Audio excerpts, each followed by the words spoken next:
Hey, Ricky. How's it going, man? Sorry, I just frickin' coughed right when I started it.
I don't know why I didn't think about doing this the other day.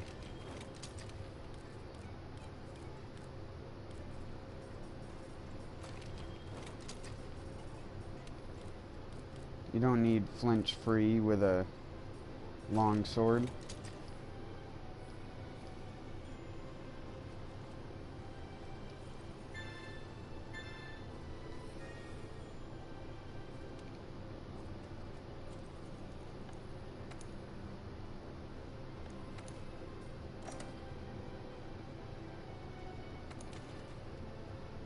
Really?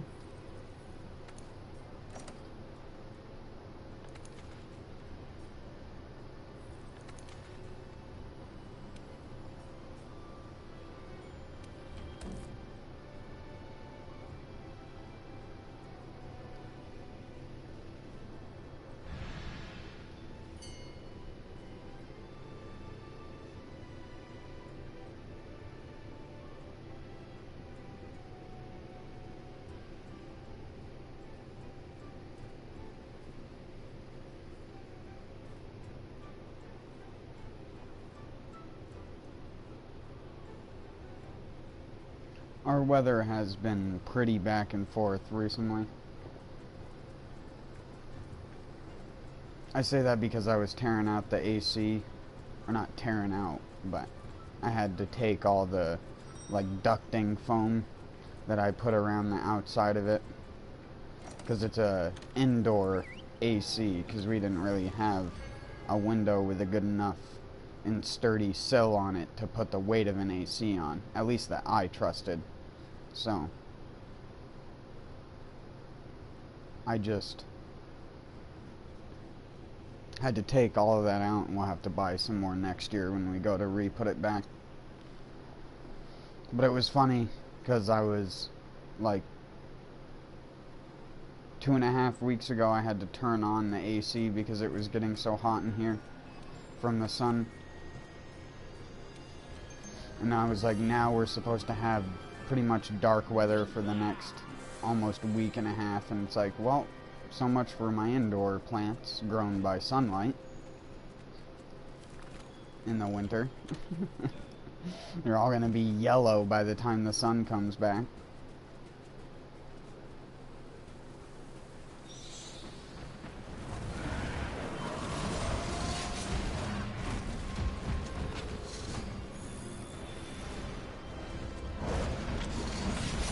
Holy shit, that's a giant black Diablos.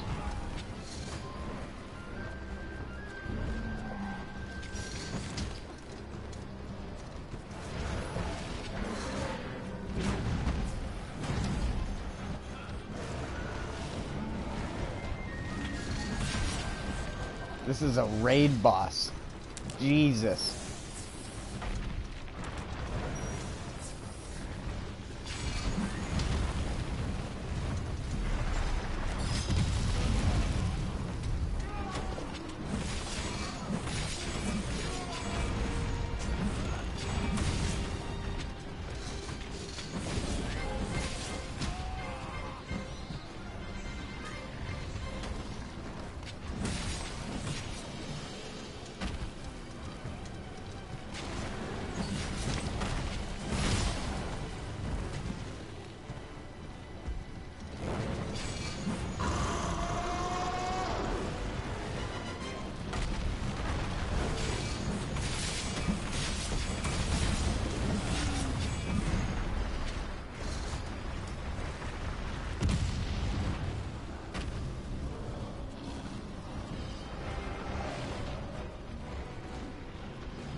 Oh. I thought it was gonna turn around, but it's exhausted. Never mind.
Jeez.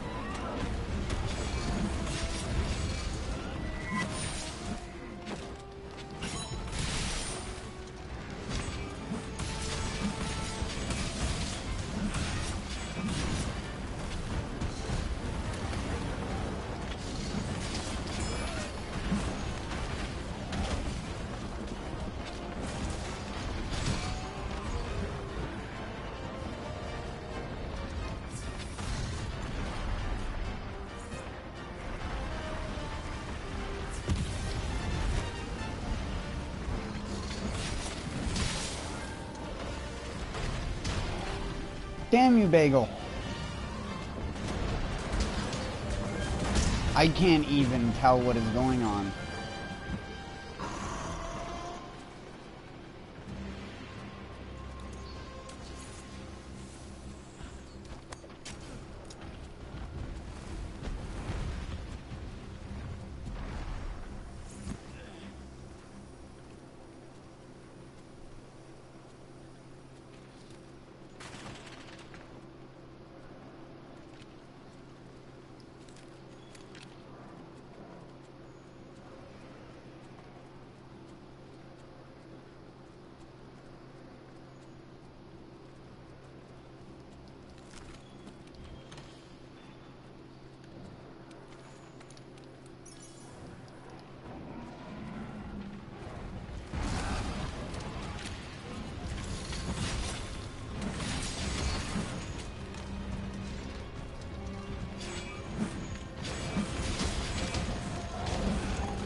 If she still had her tail, I would have hit her.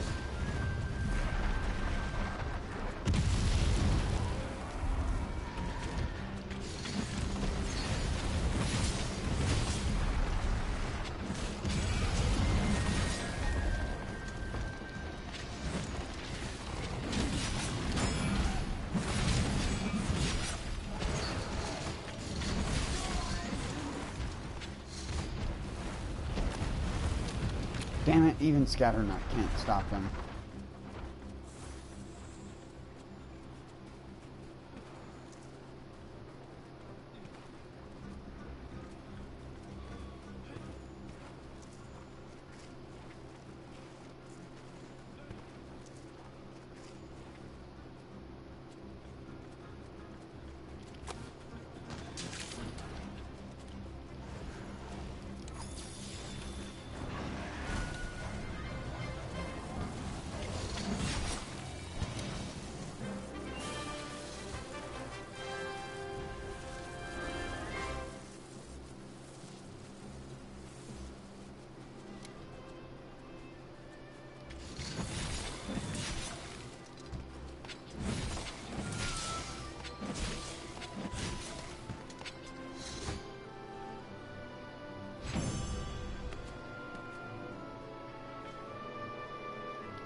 Time to reap.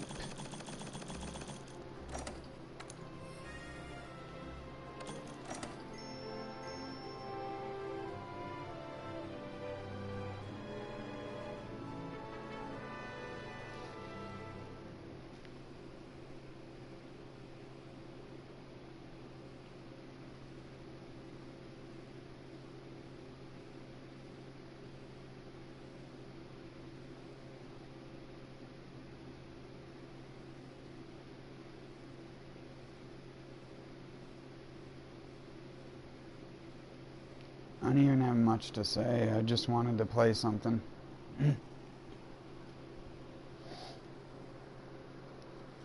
So, like, the weird thing about me is that I got on my PS4 earlier, probably at around, like, 2 o'clock my time. I turned on my PS4, but I was sort of just, like, waiting to see if anyone would come on and message me or anything like that.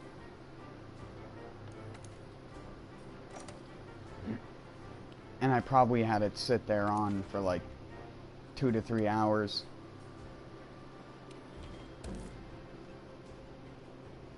I was doing stuff.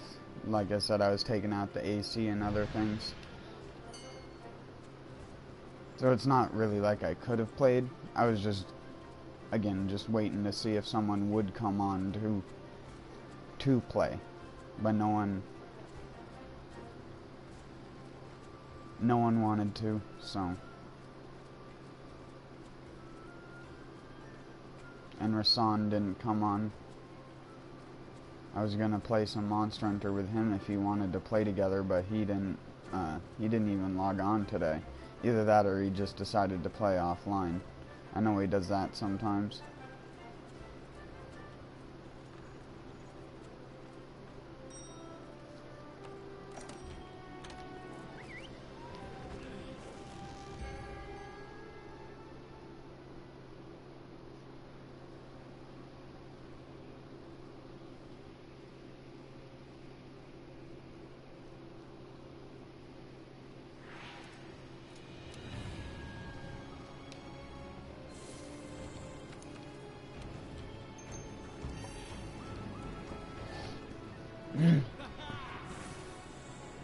What? That's not bad. It's just I don't really like playing games by myself anymore, and I find myself using my PS4 less and less when I'm not streaming.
Oh, you ass.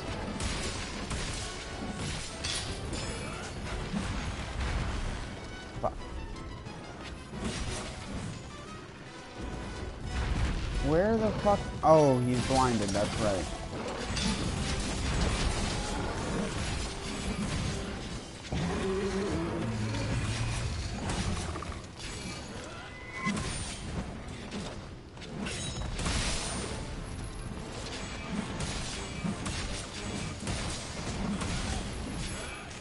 Why did I do that?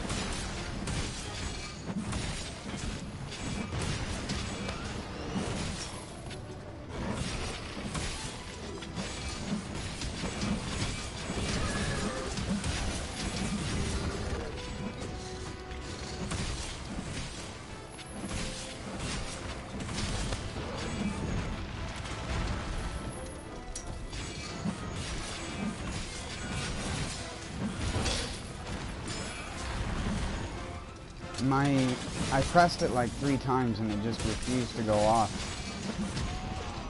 Fuck. I gotta really heal.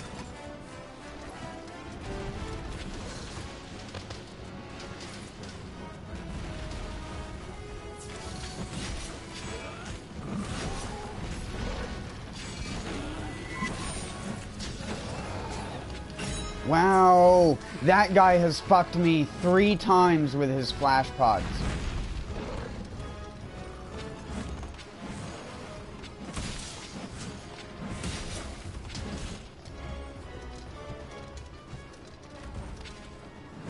Oh my god, thanks bud for your freaking flash pods, dude. Oh yeah, flash pod again, dude. How about another one?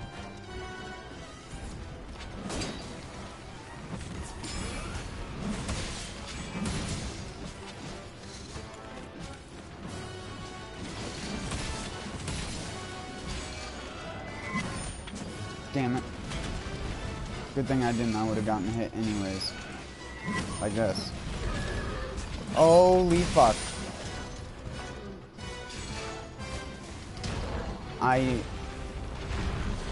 don't know if my recovery was too slow or what went on there.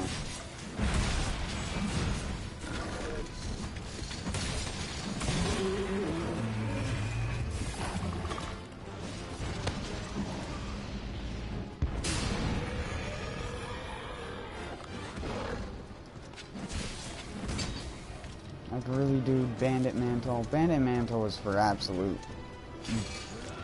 chuckle fucks who don't understand money. Yeah, I saw that coming.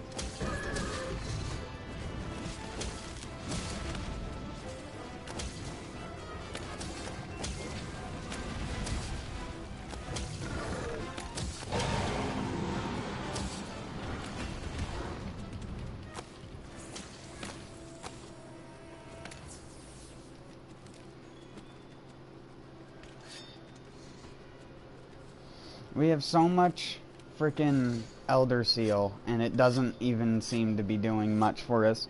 Elder Seal, I think, has the least powerful effect on Nerd.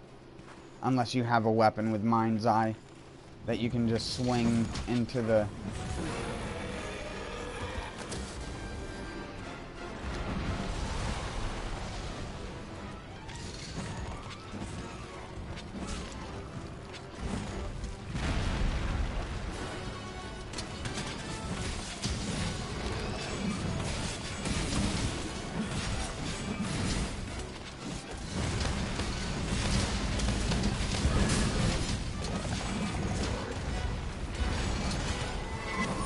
Damn it, I thought he was gonna go farther. Yeah, punish me, because I'm a loser.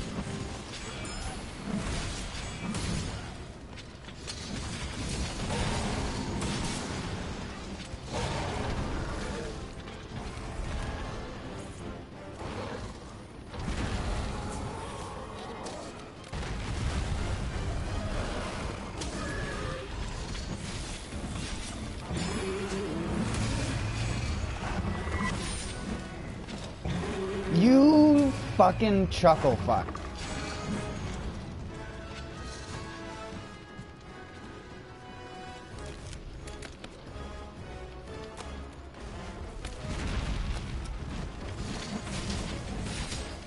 You greedy grubs.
Oh, dang it.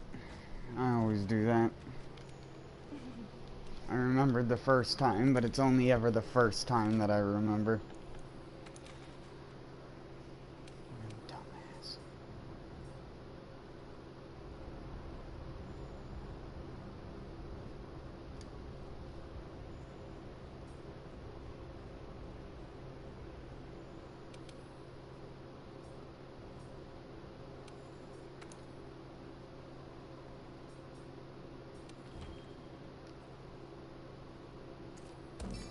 Sure, why not? Doesn't matter. I don't need money. I guess developers just expect people to not play as much video games. Or some shit. I have no idea. Why all games nowadays have a lack of content.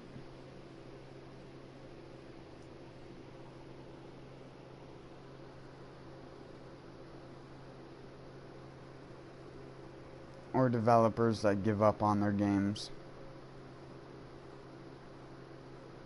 You want to know what one of the next cars is going to be in the Crew 2?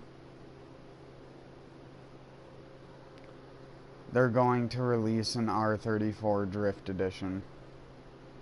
No, it's not going to be alongside another new car. It's going to be a car that already exists in the game, just a different version. That's going to be one of the monthly cars this month for Halloween. The other car is going to be the TVR Griffith. Not the Tuscan, not the Speed 12, the Griffith.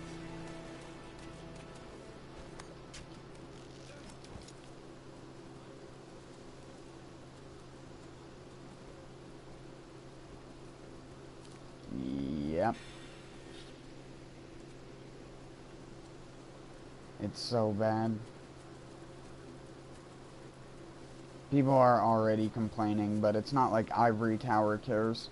They're live from Ivory Tower. Live streams aren't even Ivory Tower people. They're community done. So you don't even get to actually talk to a dev. It's just a dude from the quote-unquote community speaking for the devs and just saying like vague stuff about the game and then playing the game for like an hour or two.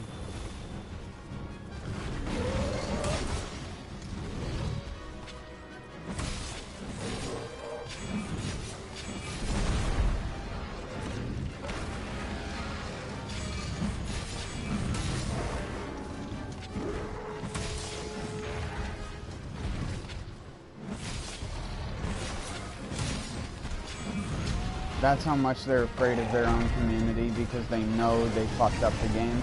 They know it's way worse than the first one. But they just don't care to hear it.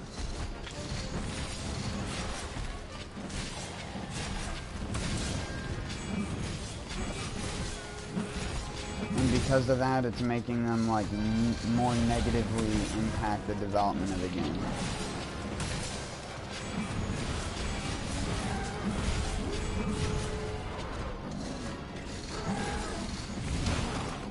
So I doubt the game will even become a shred of what it was before.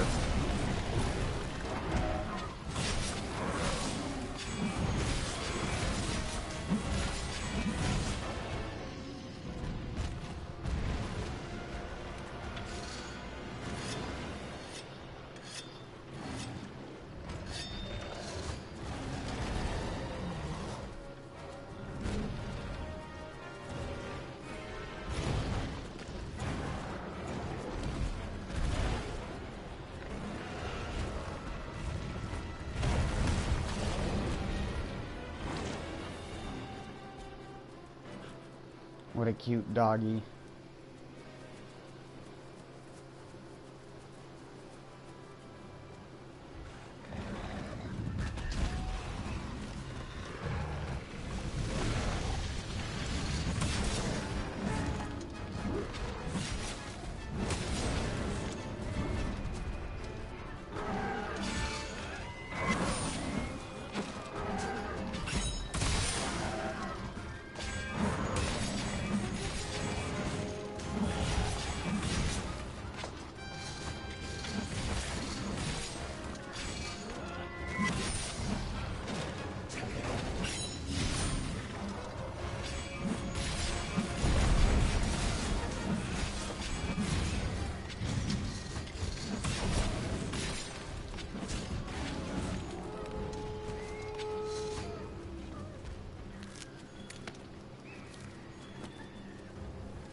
What?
I kind of wish there were two versions of the Helmbreaker.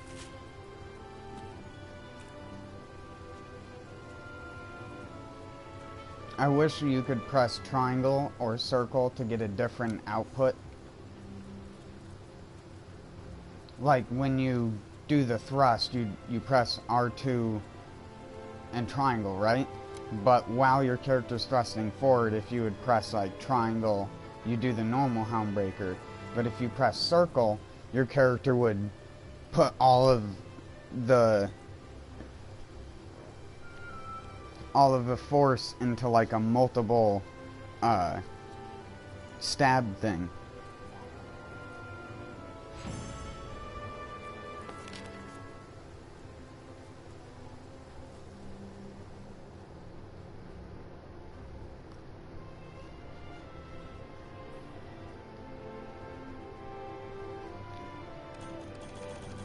Sort of like the only way I could explain it would be like the switch axes thing where it like sticks into the enemy and does damage over time.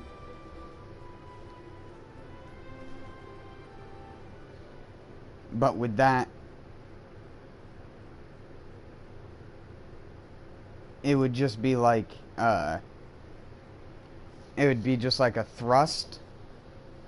And then when you'd pull out, it'd make the shing noise, and then it would do a bunch of different damage numbers.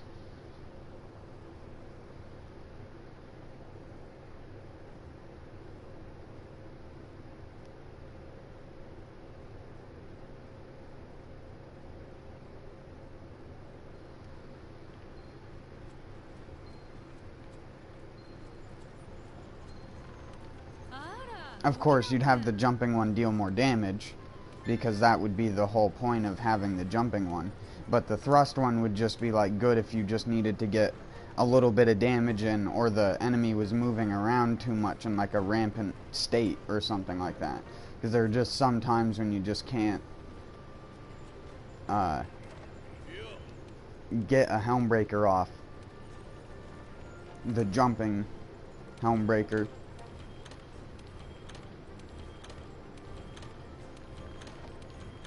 And yes, I understand that's why it's called a Helmbreaker, so they could call it like a Spirit Thrust or something like that, since the Spirit Blade is what the normal attacks are called.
Wrong button, Grindango.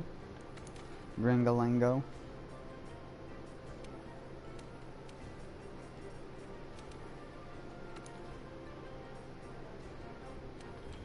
I'm gonna do something I normally don't do.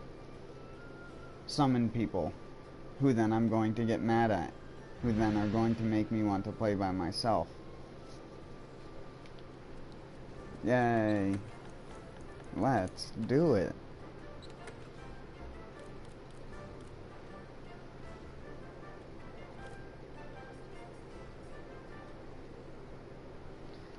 Oops. Ear fingers. Never gets old. Never gets old. What was that? No. Never.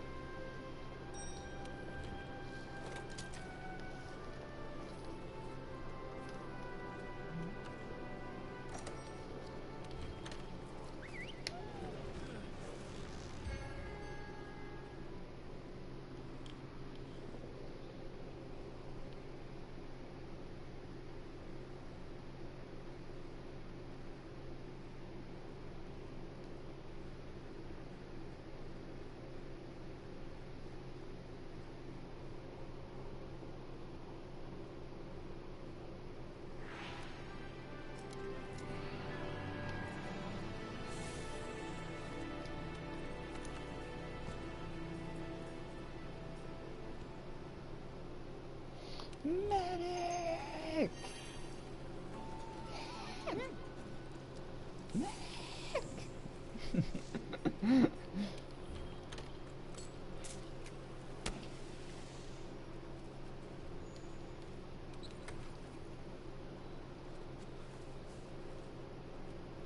Medissimo. Not actually a word. But any word with "issimo" on the end of it sounds like it could be a real word.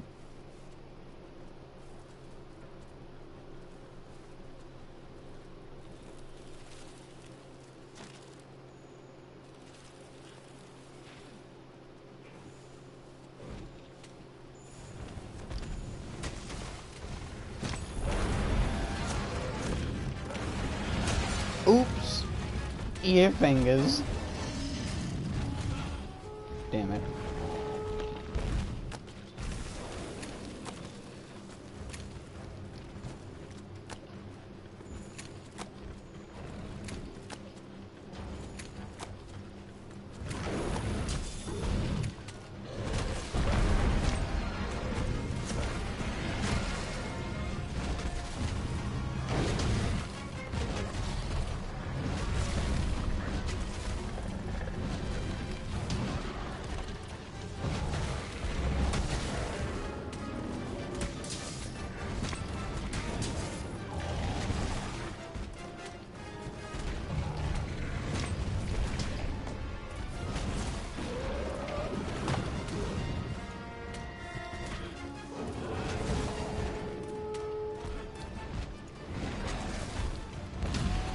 Damn it.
Damn it.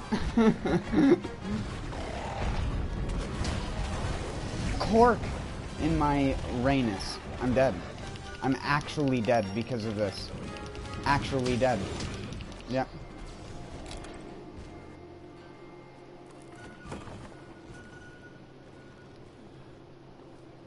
Oh yeah, great job, bud.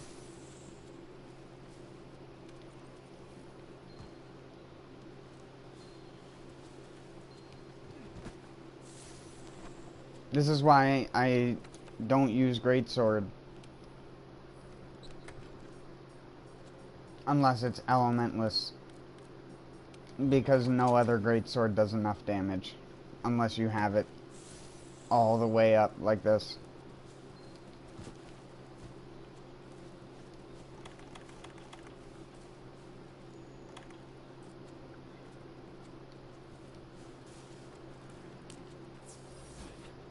Can't keep my HP up with other weapons because I don't do enough fucking damage.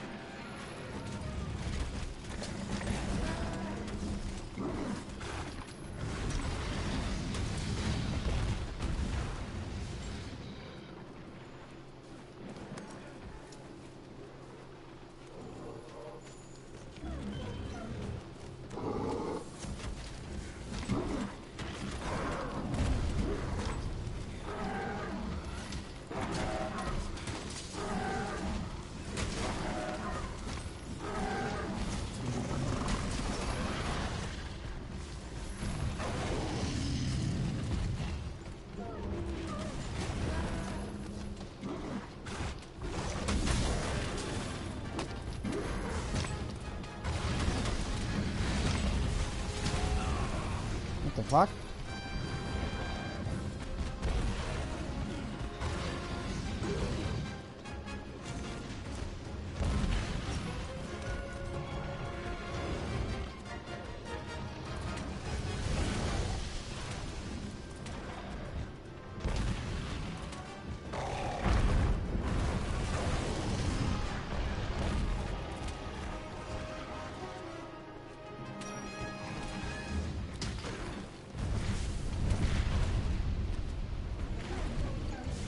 God damn it, you stupid teammates! I knew I'd hate them already. Fucking dumbasses got knocked over by the vines and then didn't use them. Why the fuck do you play this game? Retard.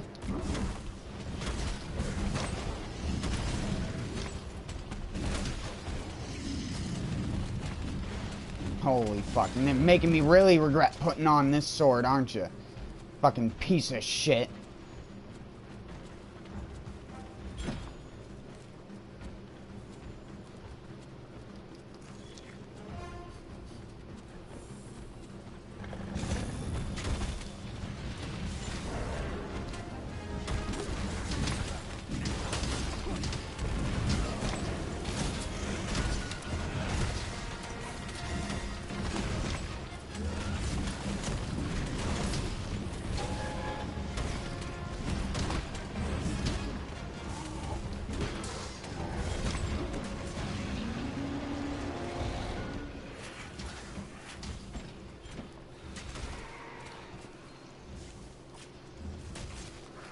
I probably wouldn't have even have died to him if I was by myself.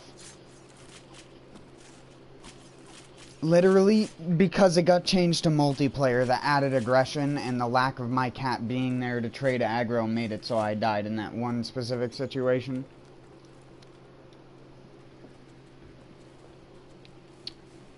And this is why I never SOS when I played by myself. It's not fun to play with idiots.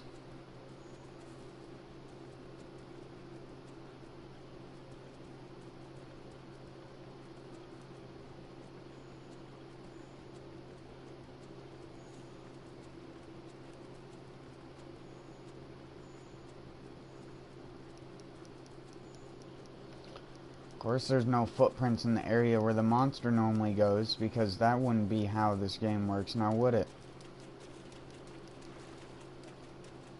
Well, its heartbeat is showing up, so I'm near it.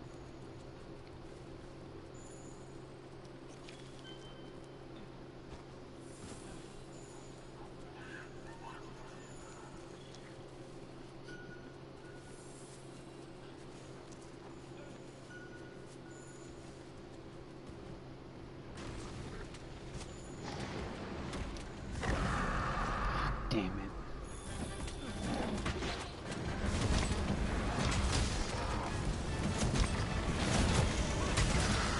Really?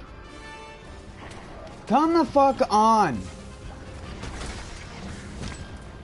Literally, I wasn't even getting roared when I was using the fucking earplugs one. Now, all of a sudden, everything's gonna roar 2 to 3 times as much because it's fucking multiplayer. Fuck you, stupid ass multiplayer. I'd probably be close to already being done with this mission if I was by myself.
You don't need to shoot all your piercing pods now, Mr. Genius.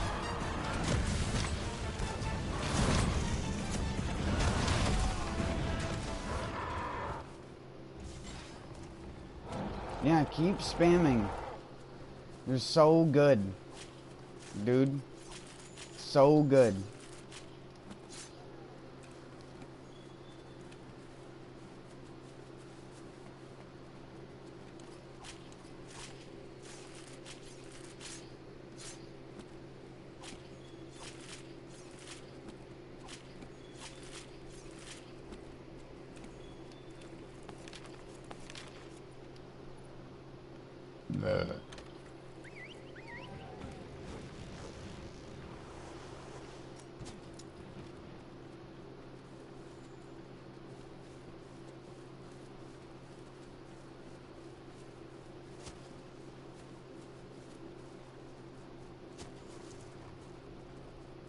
Why did I follow this nematode? You could just jump off, you know?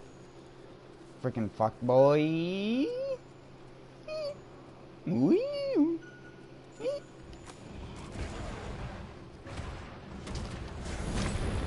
Get in there. You didn't blow up.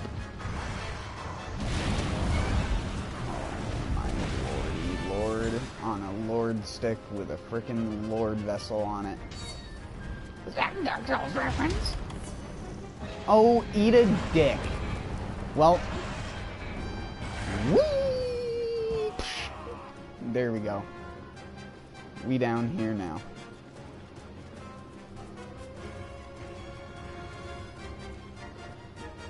All of my bones are gelatin, but my armor holds me together. They call me Gel Boy. Pillsbury Gel Boy.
Really, stop spamming.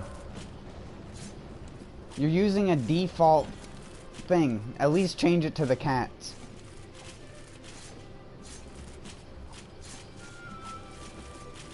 See, he's cool. Asian guy. He knows what's up.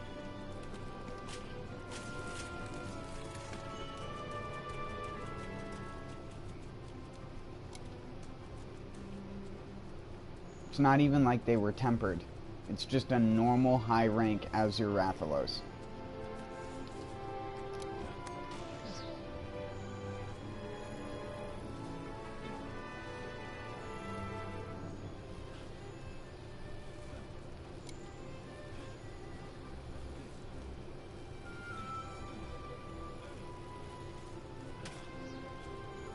Oh my god, go away. You're such a pest. This fucking guy.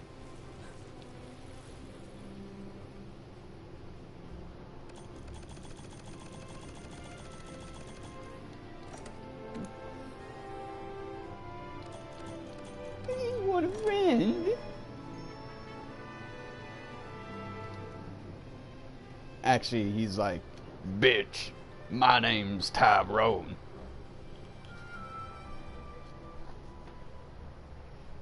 Get fucked.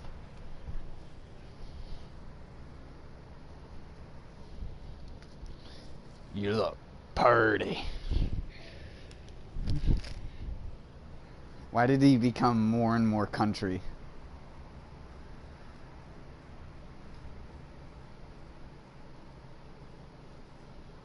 You got a purdy going on.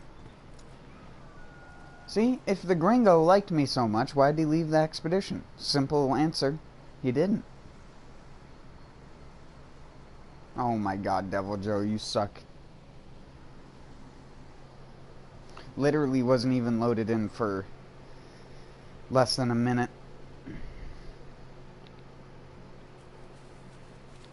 And he already committed trapicide.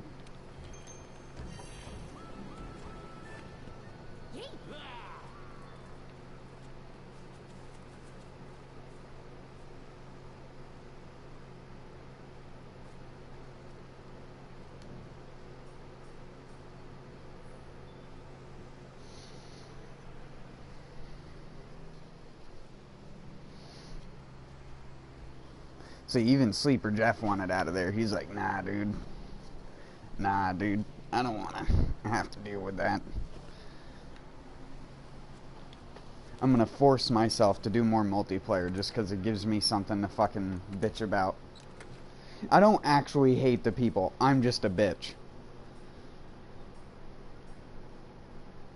And instead of just sitting there in silence, I figure I might as well say everything that bothers me at every single moment. See, one of the tricks to making more people want to play with you, I'll give you this huge tip once you get online, Ricky. Put on a hunting horn and then put on the SOS. And the second you see people join, walk back into the camp and swap to a different weapon. If you don't actually want to use the hunting horn, but you want to get more people to click on your thing, because people will see a hunting horn user and go, oh yeah, I want to be buffed. And then it turns out they get there and they're like, oh, he changed to a longsword. No buffs. For no one.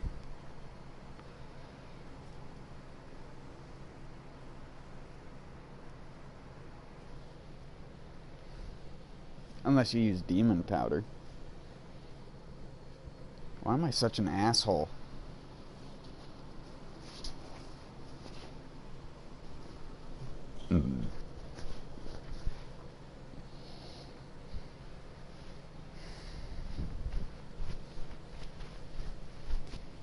It's just this game that makes me an asshole. It's playing online games over the years and having to deal with people online just turns me into an asshole.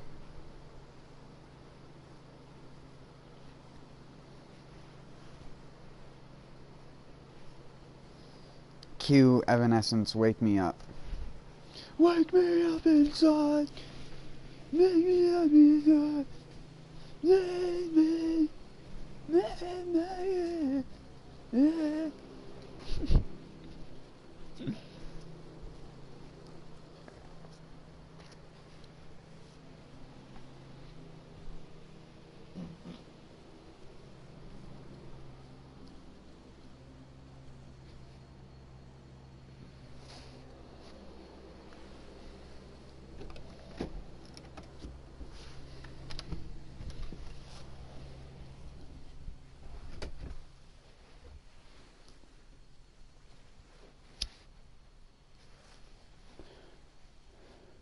I took down some of the tomato colossus today. It's finally getting rotted enough that I can actually cut it down. Start piling it up.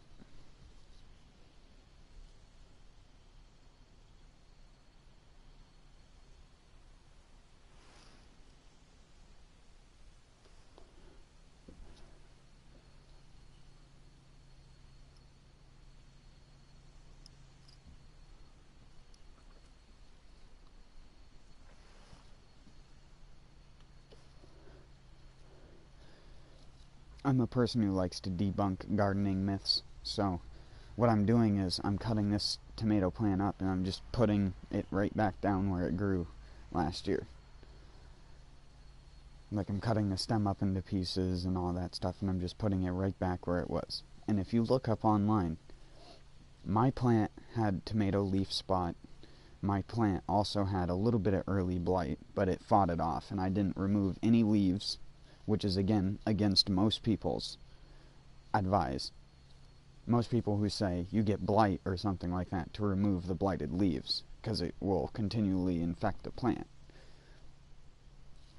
that turned out to not be true at all, especially because we had really dry conditions after the blight had started to hit the plant. So we got the dry conditions, and I did do one thing, which is I did keep the plant well circulated. The plant had no leaves directly touching the ground or anything like that, but that's just like common sense sort of stuff. Most plants who leaves that touch the ground sort of rot and die off because they don't get any light, because all of the ones above it are shading it. That's just how plants go.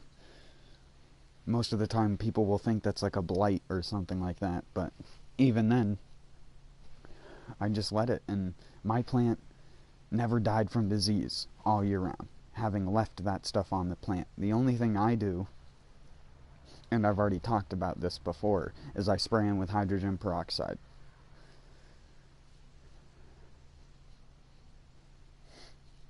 Tomato plants can take a lot of it, but, and this is the thing that I was saying, people would say, don't use diseased leaves as mulch. Don't use leaves affected with blight in your compost and stuff like that, because it'll put blight on the rest of your plants. And it's simply not true, because the thing that makes those things available in your soil, if you're using soil, are already there. These things can apply if you're trying to grow indoors in a container environment where everything is nice and sterile. Then yeah, of course you don't want rot or blight or anything like that inside. But outdoors, things like that tend to either accidentally take care of themselves, or in my case, you take care of it and the plant doesn't care.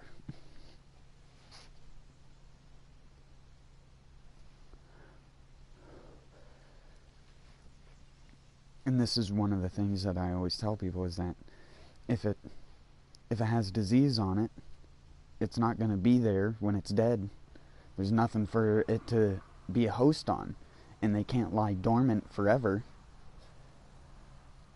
Most stuff like that gets brought in via the air. Like I tell everyone, mold spores and fungus spores of all different types fly through the air. This is why you get them in moist climates where there's water droplets that have the stuff in the droplet that gets condensated onto your plant's leaves at night. This is one of the reasons why you don't want to water at nighttime. Just because you don't want excess water on your leaves if there's already going to be water condensating on the leaves. In colder climates, this is very important.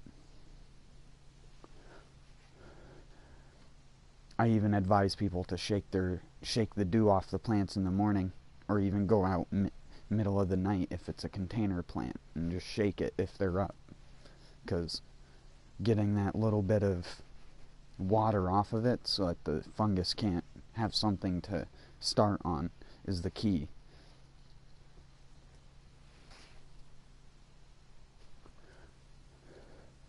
And again, I'm using it, I've already done it before, but I'm just doing it again just to prove it to some of the people around here who garden and seem to think that everything that I do is witchcraft, because it's against all norms, and yet it works and then gets better results than their norms, where they're putting cow manure and a bunch of other shit on their fields and getting half of the yield out of the same type of plant because they bought from the same Walmart that I did.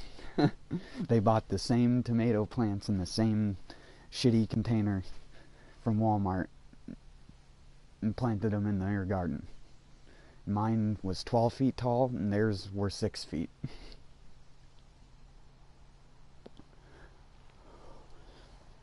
I didn't put down any manure besides like a handful of this 2.5-year-old shit that some dude had left out in the field, like I was talking about before. I had added that stuff, but that stuff, it was added so late, and it had already been rained through because it had sat out. I was more so just using it to give the soil some top to it, because the plant was already 5 to 6 feet tall when I did that. But I always keep the ground covered. That's my trick that I always tell people.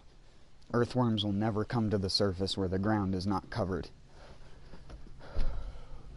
They'll only do it at night, and they won't do it as much, so your ground will be much more compact because of it.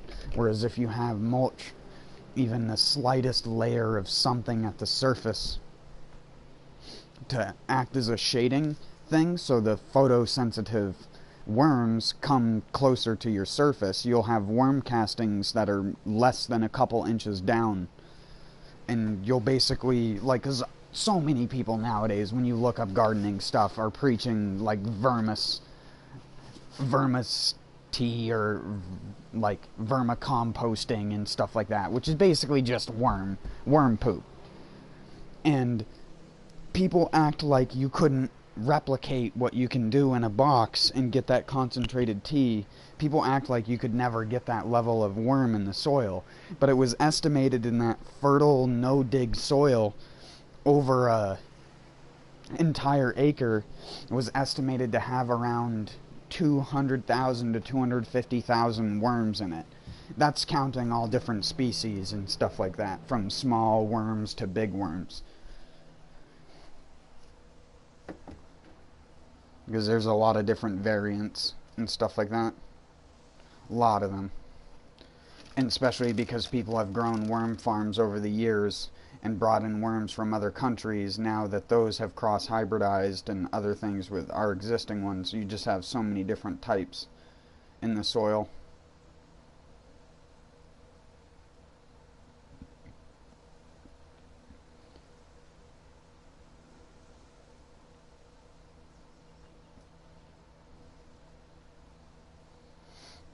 My soil that I stuck those plants into, after doing it and turning it over very recently, there were worm eggs that I could see at the surface, which you can tell it's a worm egg.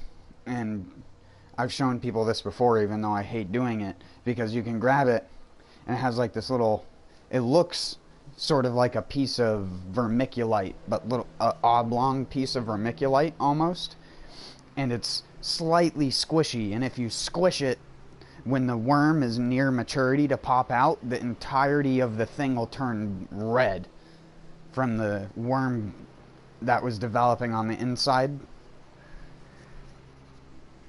because it like goes through stages of development. You can look this up, because most people don't even know that worms lay eggs.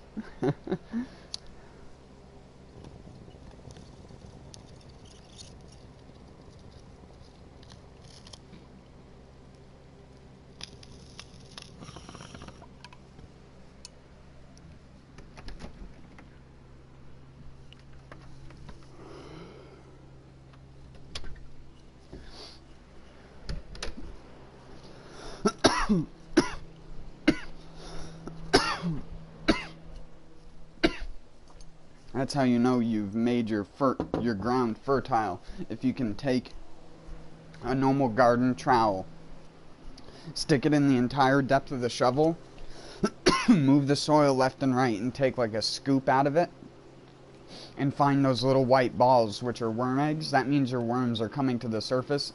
Not only that, but they're also breeding near the surface, which is important, because when worms breed, they give off excess amounts of the mucousy substance that's around their body,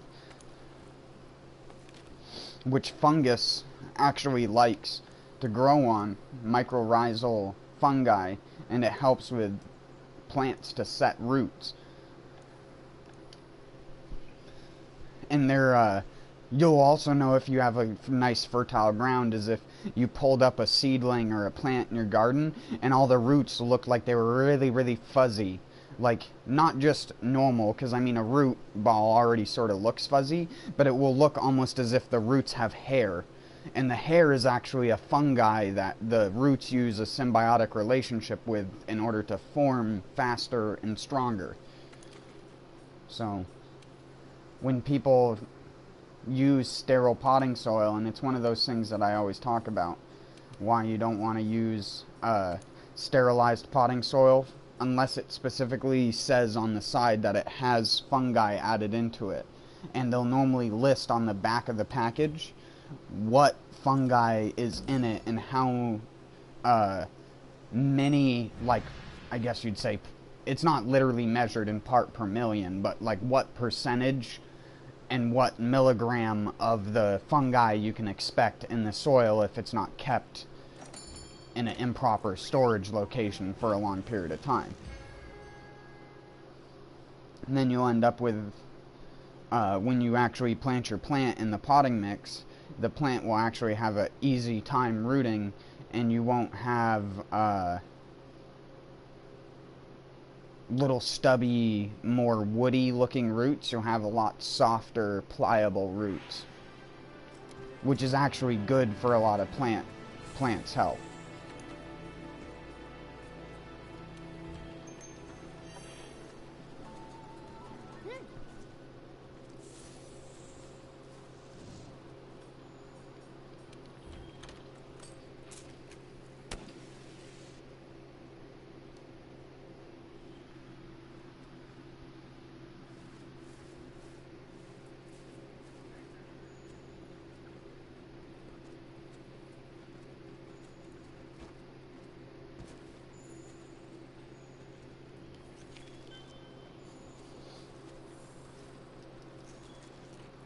I'm also not trying to humble brag about it. It's just one of those things that I always laugh at people about secretly, is like, I'll look at their garden and just judge them for it, because gardening is science. Gardening is like mad science, in a way. Good gardeners will pretty much always have a successful something in their garden. Sure, pests could ruin a plant, and that's out of your control. Like me, if I grow beans and peas in the ground, and it's the reason why I have to grow them in containers and in tubs, because if I grow them in the ground, the woodchucks come over and just nip the top right off as soon as the seed pops out of the ground. And it's like, you'll never get any plants, because every single time a little tiny pea sprout, they eat the sprouts just like we do.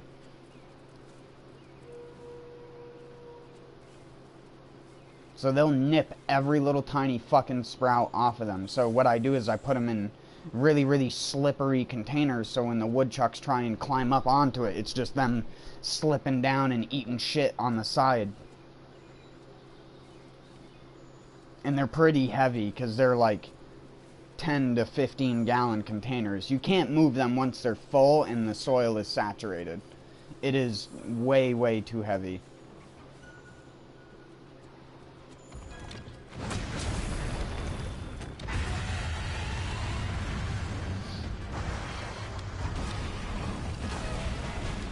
But again, the only reason why I do it in containers is to avoid pests and problems like that, because you just can't do that shit in the ground around here.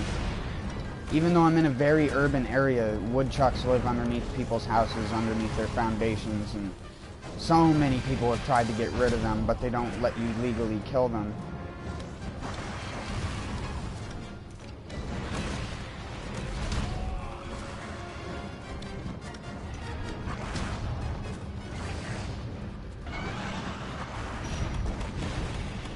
What?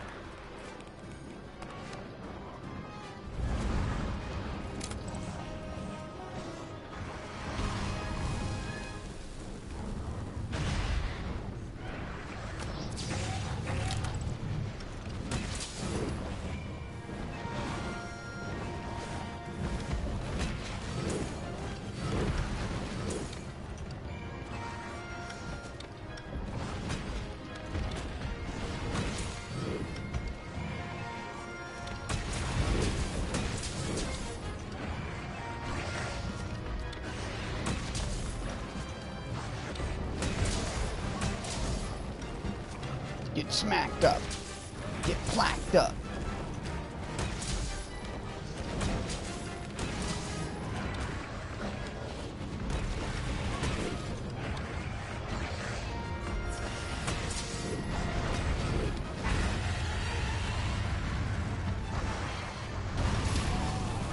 Balls.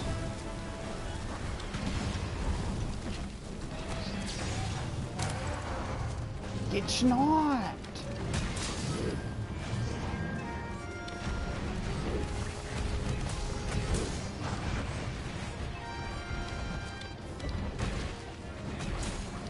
And again, I hate judging people for it as well, because gardening has become so, like, everyone acts like it's so hard. It's like anyone who says they have a black thumb It's not that they have a black thumb, it's just that their biology teacher failed them.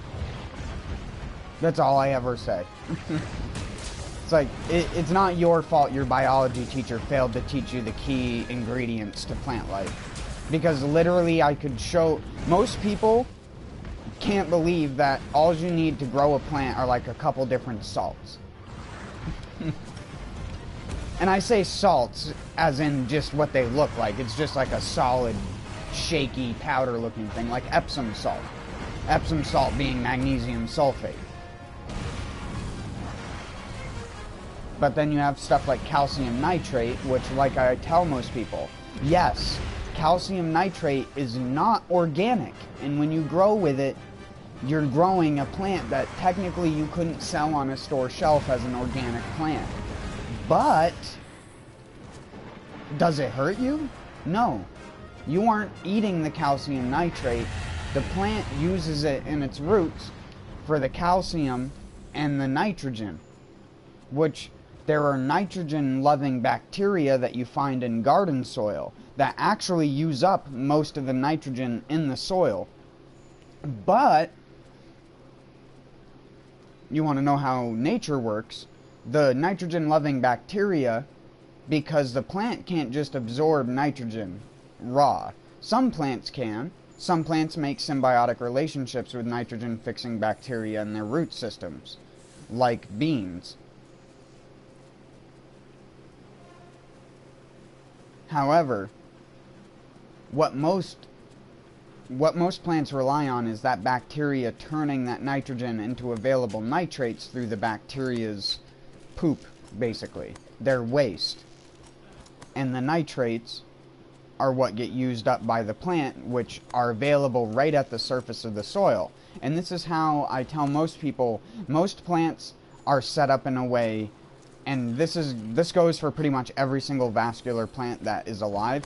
They have support roots, which are deep diving roots that anchor the plant into the ground. It depends on the plant, the way that they're shaped. Some plants have very shallow anchoring roots and are shallow rooted and are easy to uproot. Some plants have much thicker roots in that regard. Sometimes a plant's root in that regard is just what we associate with what we eat, like a carrot or a turnip or a radish. And then all the feeder roots grow outwards from that, which feeder roots are the roots that normally grow horizontal. And horizontally, like displaced roots, tend to pick up the nitrates and stuff near the surface of the soil. My tomato plant that I have outside, for example, if I dig up the soil underneath a ½ inch of the soil, the plant's roots are right there. And this is why I tell people, when they have their garden soil directly exposed to the sun and it dries to the point of cracking, they've killed half of the surface feeder roots. And then their plants get incredibly stunted midsummer, and they wonder why that their plants don't grow that well. And everyone always associates it with, oh, it's just a bad growing season, or it's just a really, really hot summer or something like that. And yes, heat can have a very detrimental effect to a plant, but normally that's noticed in the leaves first, not in the root system. Unless your soil is getting really hot, because some plants can't take soil that's over like 70 degrees, which is fixed by this magical thing that I always use called mulch, which has a double entendre type effect, where in cold, so say at night, it warms the air and keeps the roots warm because the ground is warmer than the air. And during the day, the ground is cooler than the air. So it still keeps the roots at a maintainable temperature for proper water and nutrient uptake.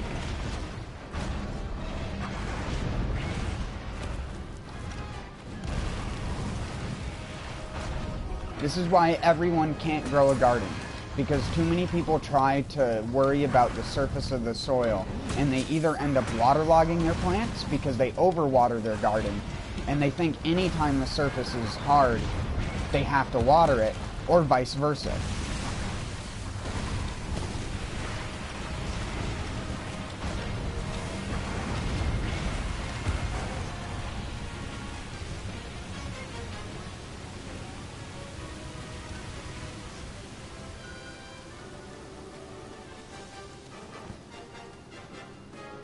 Hold on. Just trying to... Oh, I couldn't get the...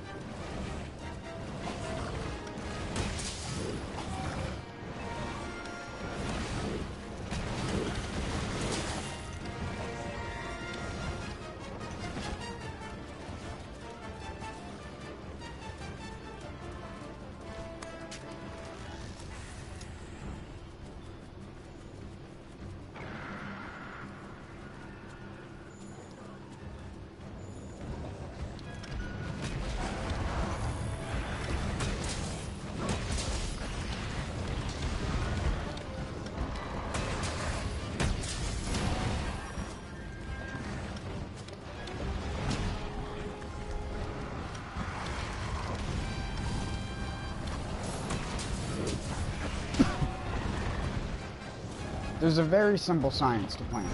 Nitrogen, phosphates,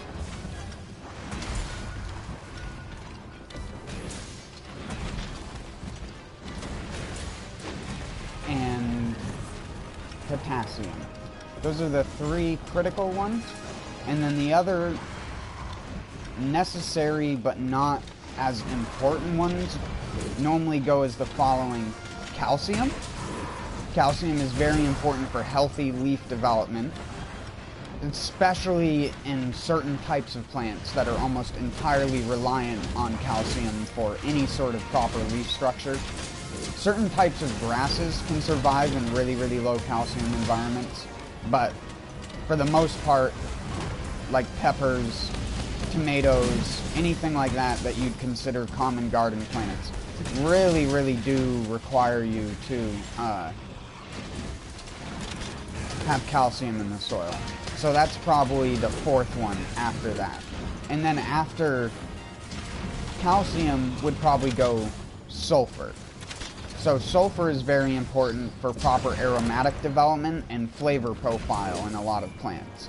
If you want your hydroponic plant to taste proper, it needs to have sulfur in its ingredient mix, or magnesium sulfate in this case. And then that brings me on to the next one, magnesium.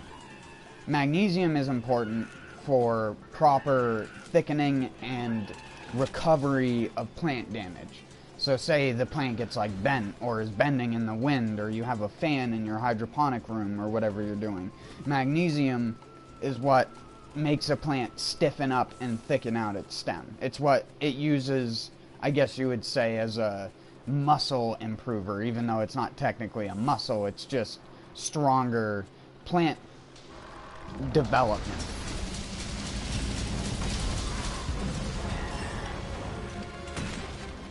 A thicker, how would you say, like the cell membranes are more compact together, forming what everyone would consider wood. Even though every plant technically is wood in some regard, for the most part. It's just trees have really thick, dense wood, which is what we associate with a tree. Even though sometimes trees can be soft, which is a soft wooded tree, like a balsa or something like that. You can dent it with your fingernails, sort of thing.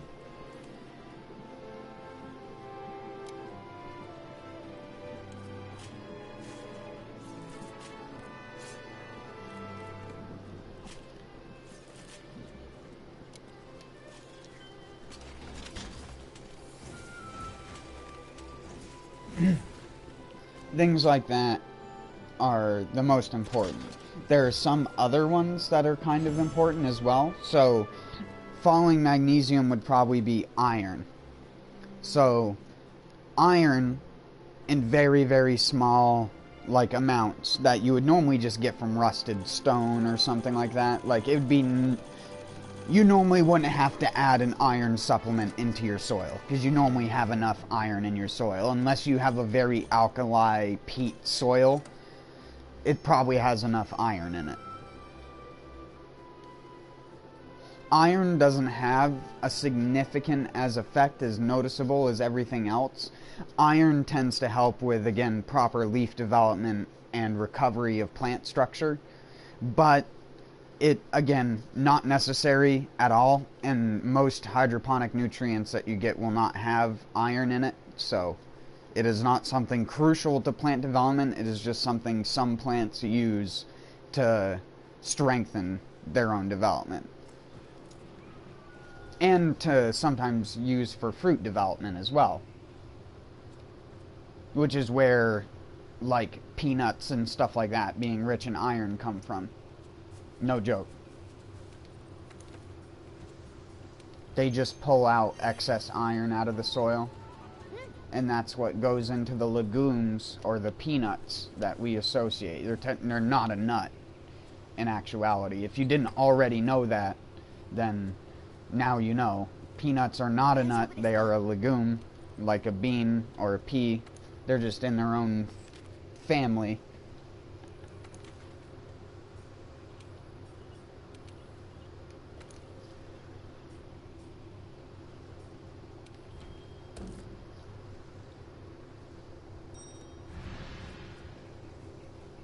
True nuts are things like walnuts.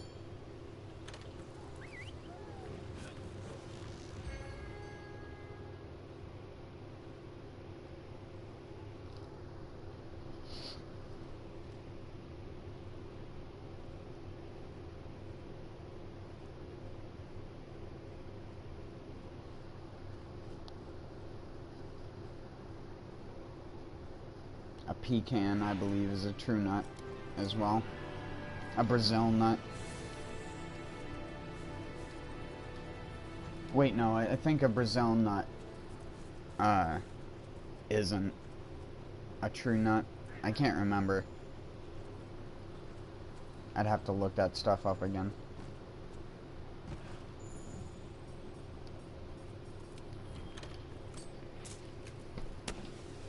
I'm the guy that always seems to just baffle people with knowledge about plants, and I'm just like, this should be stuff that you should have learned when you were a kid in your parents' garden. The amount of people I've had to tell that sweet potatoes are morning glories, and people are like, what did you just say? Like, they look at me like I'm fucking retarded. I'm like, yeah, sweet potatoes are morning glories. They're not potatoes at all. They're not even remotely related. And I tell them, you know, flower baskets that you can get at, like, the store? And I tell them, like, you know how you can get, like, petunias, which are, like, the viney things? And I'm like, those are more closely related to potatoes than sweet potatoes are. And they're always seem to be baffled by stuff like that. Just knowing plant genetics in general.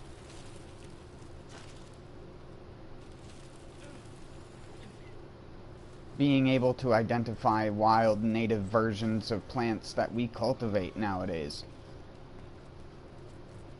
Like I said, I have wild, like, alpine strawberries that grow around here. It's just they never get to be able to flower because the plants always die and get shaded out by all the grass and irises and other things.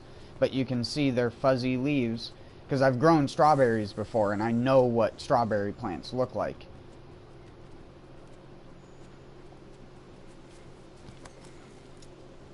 They're just they're very stout and more, like, the leaves are a lot broader than a normal strawberry plant. Because they produce the tiny little strawberries, the itty bitty tiny ones that are only like the size of the end of your pinky finger.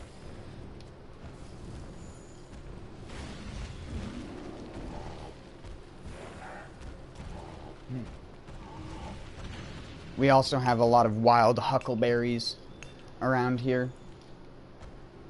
We always used to call them wild and or mountain blueberries when we were kids, because that's where you'd find them.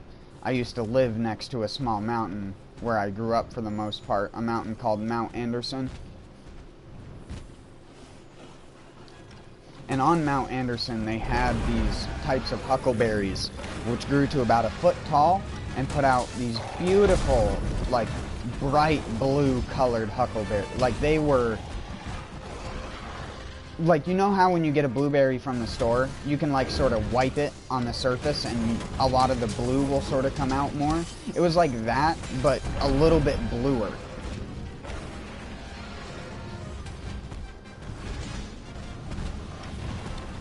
Almost purpley, like more, I guess you would say more of like an indigo than a blue. But yeah. Very, very beautiful, tiny looking fruits that only grew in like a 2 to 3 acre section on the mountain. But that's all the plants that were there. They completely shaded out every other thing, and because of the way that the blueberries grow and the way that the mountain is shaped, it's very well-drained, acidic, peat-rich soil because it's on the north side of a mountain. So it only gets very, very little sun each day. So they're like very specific climate-type plants, and you can't even bring them into a normal growing environment because they just don't tolerate it.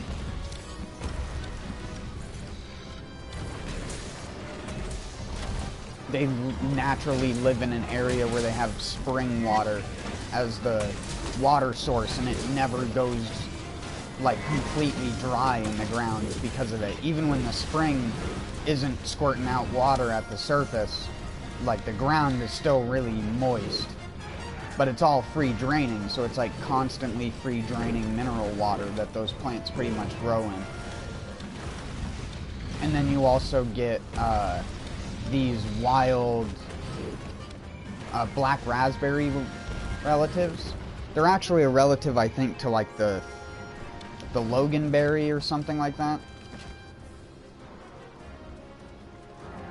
Some sort of wild blackberry. They only get, again, about a foot tall, and they put out these really, really huge looking blackberries that are super mealy on the inside, where they like pop off of the stem of the flower, and we used to eat those as well. I definitely know if a lot of stuff was poisonous, because I probably stuck a lot of things in my mouth when I was like 8 to 13 years old that I shouldn't. But I did heed my warning that I was taught when I was younger, is to only eat a couple, and then if in an hour you don't feel bad, you can probably eat some more. But you eat a couple and then you just save a bunch inside of a container, and then if it's okay, you eat some more, because really you just never know. It could just be some weird native relative that just turns out to be poisonous. You just never really know. There's so many look-alike red berries that you can and can't eat. It's not even funny.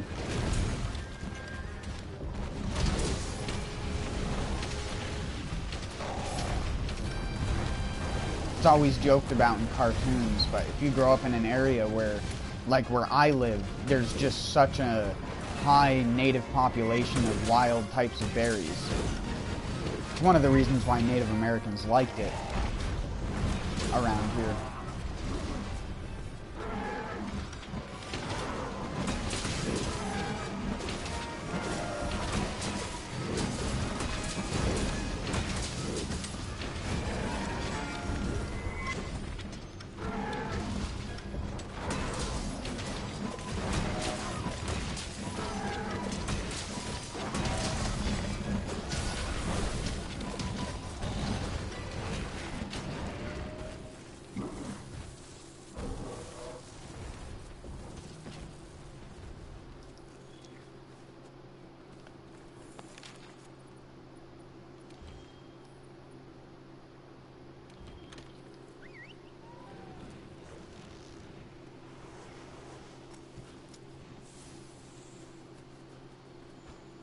I've eaten probably at least 30 to 40 different species of raspberry or blackberry. I couldn't tell you if it was an actual raspberry or blackberry, because again, we have so many different versions of those things that just grow wild around here. If there's a tiny crack of light in the forest, there's a berry bush that's going to grow there, and you just have no fucking idea what that is going to be, or how the fuck they even got there in the fucking first place. That's the more amazing part that has always baffled me about where those berry bushes grow. I have tried to germinate so many fucking berry seeds in my life. It's not even funny. But there's just something about it passing through the intestine of a bird that just makes it successful every single damn time. Because I find that's where I would find them, is in patches on the mountain inside of the forest. And you'd specifically, the thing that we always looked for was a tiny little opening in the forest where you could see just a little bit of light getting down. Normally if you went to the bottom of it, you'd find very, very small berry plants of some undiscernible, unrecorded species. I wish I had the ability to more properly record some of those.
That's probably one of the things I'm going to miss most about where I used to live, was just the ability to do that. I wish I had kept so many more of those.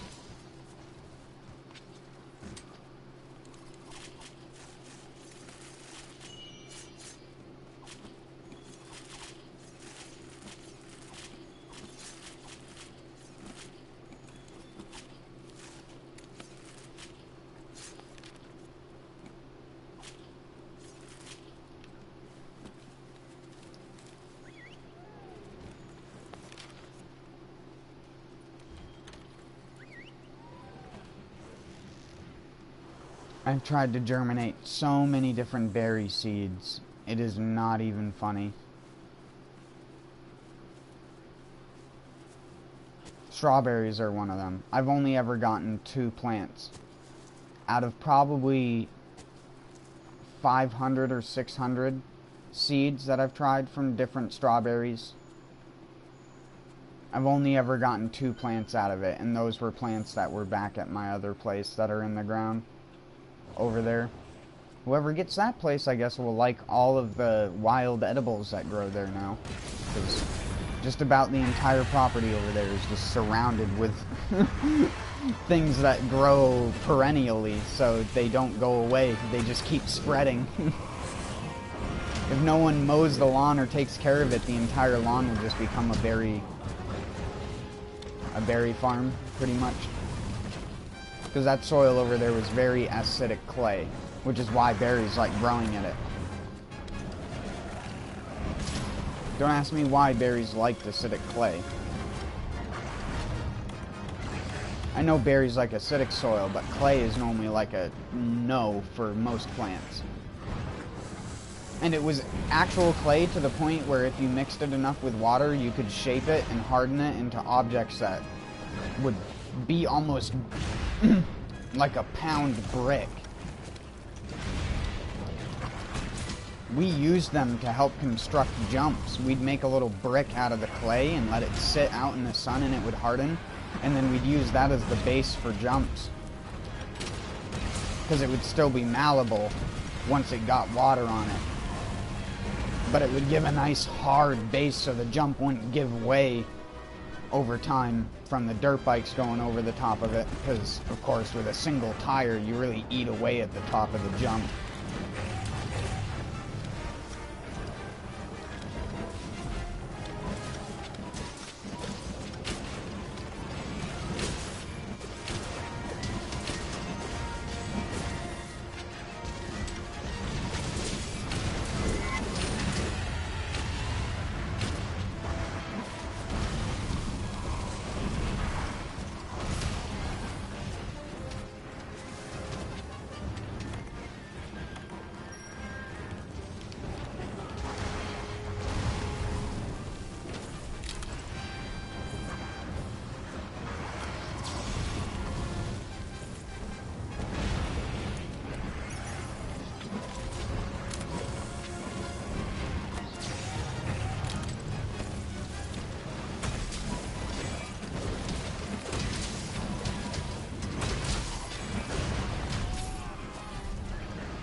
You ass.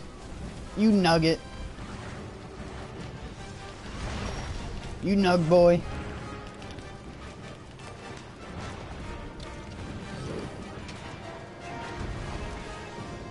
Fuck off. SMD.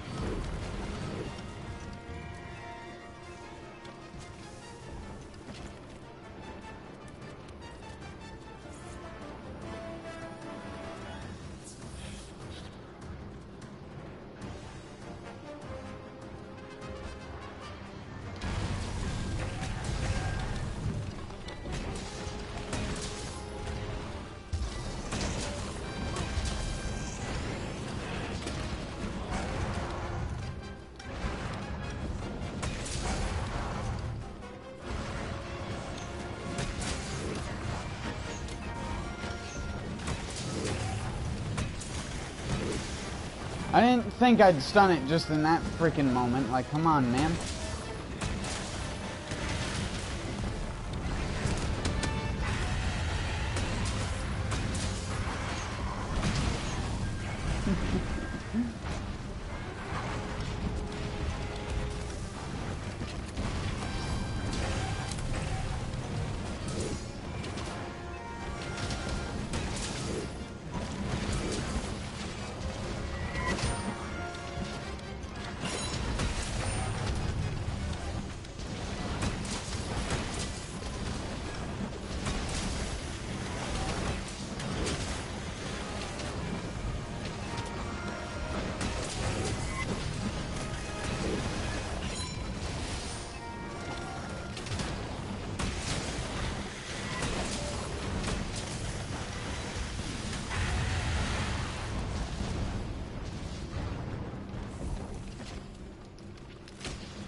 Freaking onslaught, dude.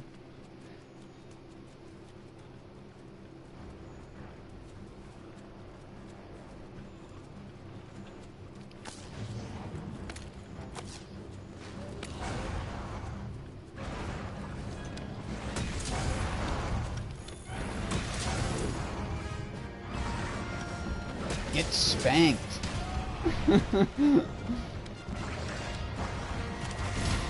Damn it. I was trying to time the roll so perfectly and I fucking befundled it. I grundled it.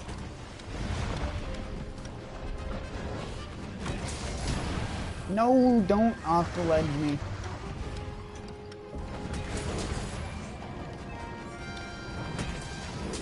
Where are my boys at?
Donk.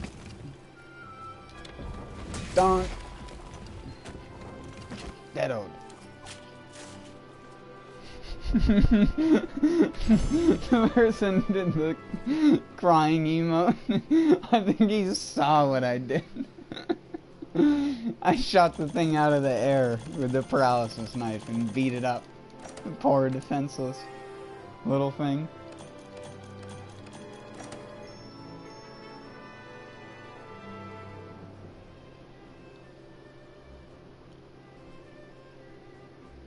I'm a field researcher, because I was rambling and just letting everyone else do stuff.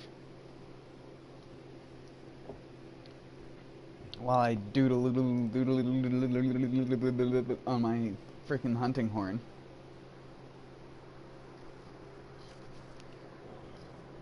Let me play you a little tune. It goes something like.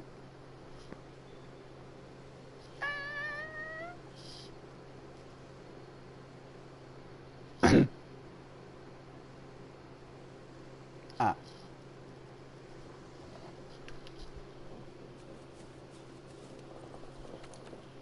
And there you have it, folks. What a thrilling experience.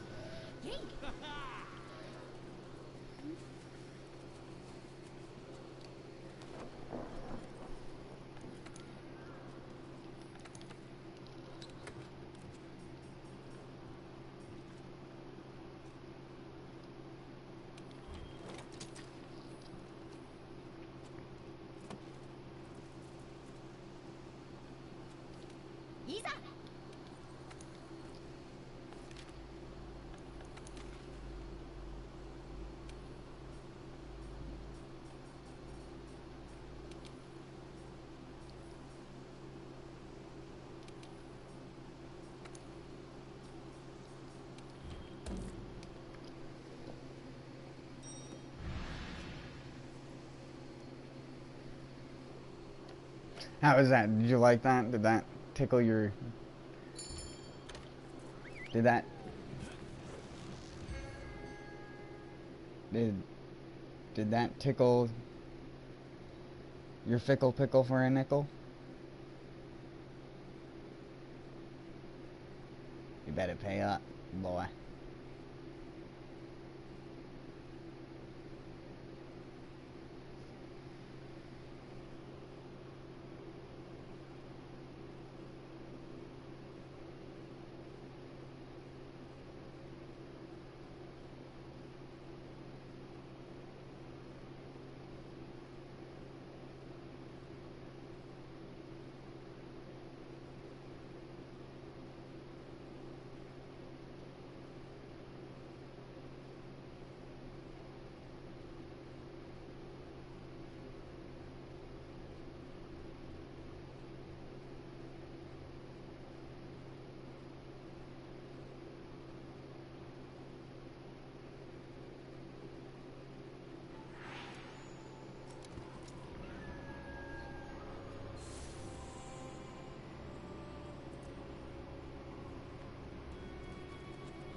Oh, almost forgot what I was doing. Doing the co-ops.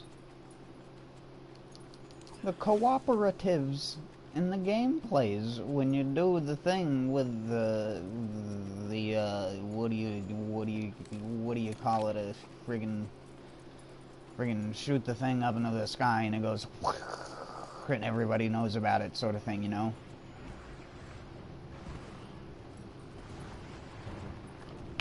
SOS flare. That's what you go. That's the who what's it. That's the what you gets it right there.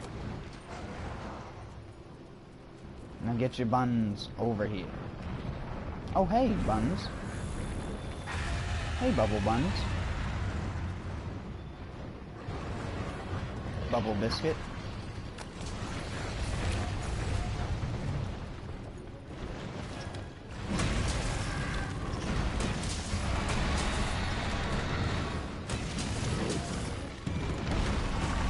No!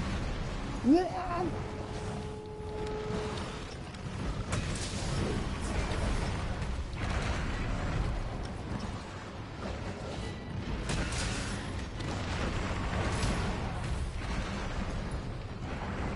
Wow.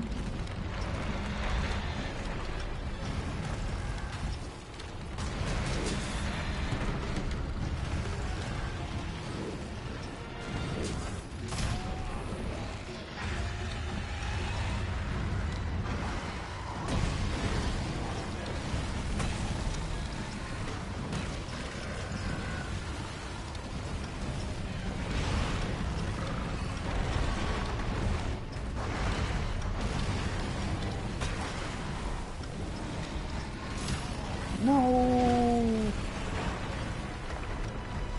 She never had it all.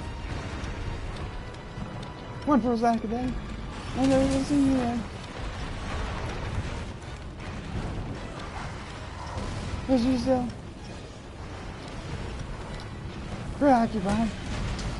With 1985. I do too.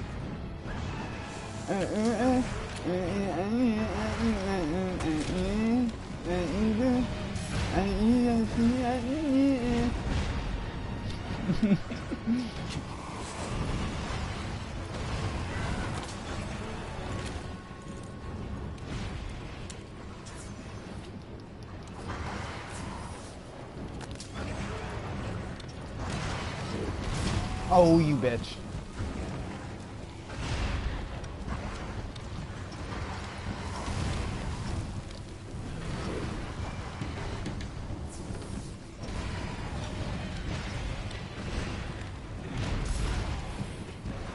What am I supposed to do with this?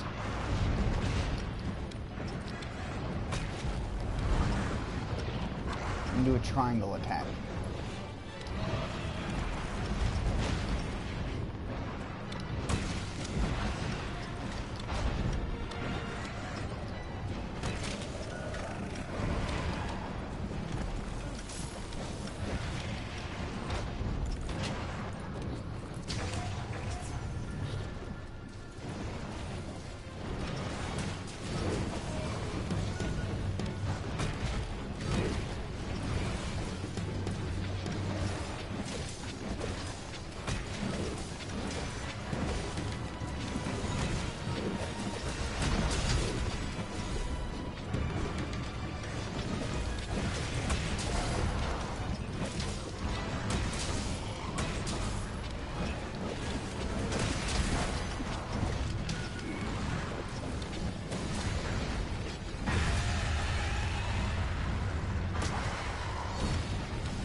Holy shit. Oh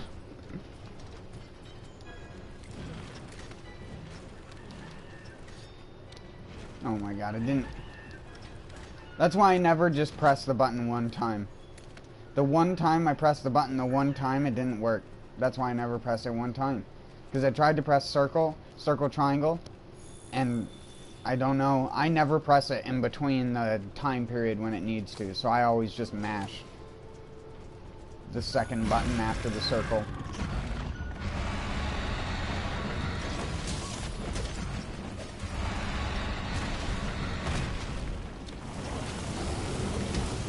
No, you fuck.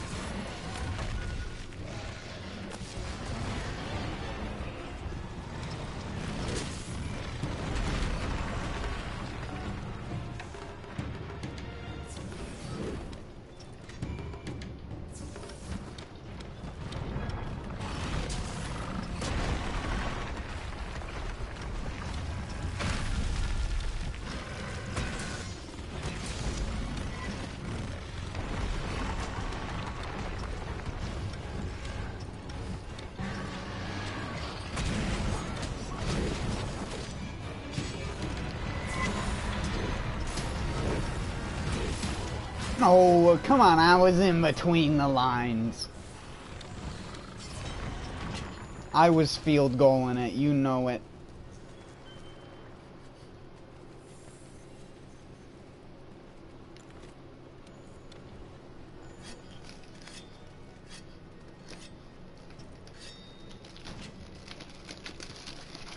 How about that?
Sorry, I just...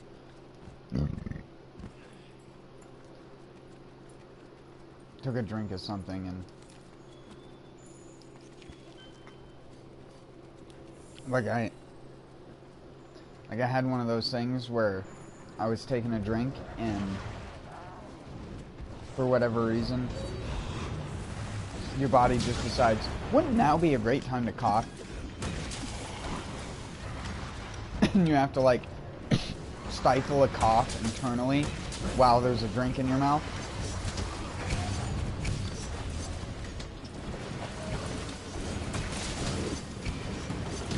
And I got fucking soda on my face. Like a freaking child. Like a little baby boy. Excuse me. That was even worse than the first one. Jesus Christ.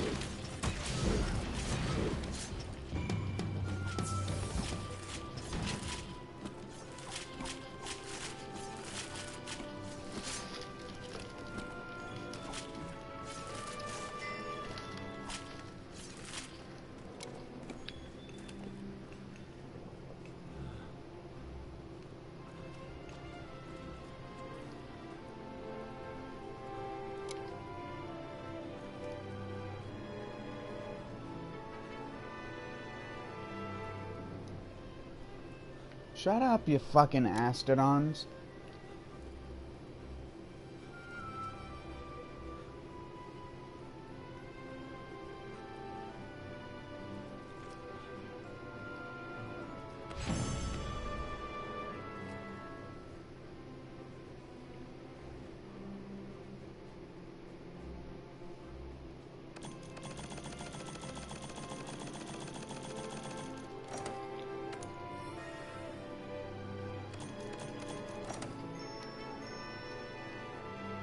Hey!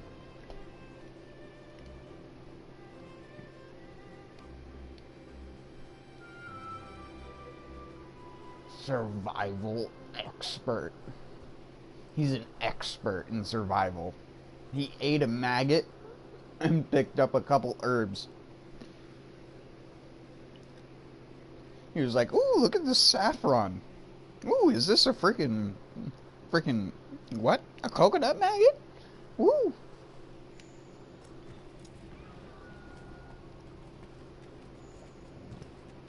And then he goes,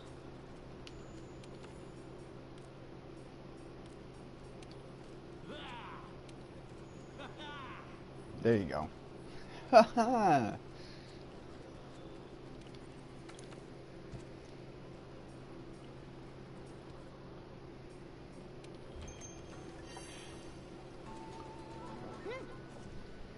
We're gonna get that double food buff because I'm gonna leave my character here for a little bit. I can't believe it's already been another hour. It's like, what the fuck? Time just got evaporated, dude. Time was just chewed up and spit out of my asshole like frickin' diarrhea.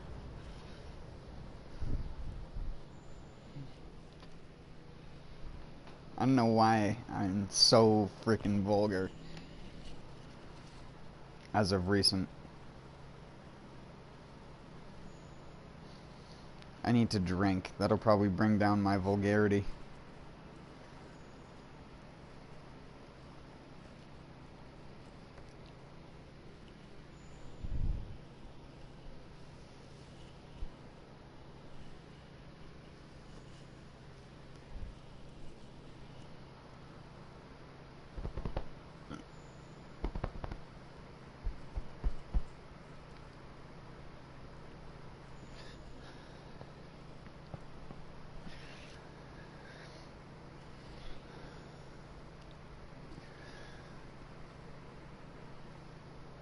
I can't get that vertebrae to pop.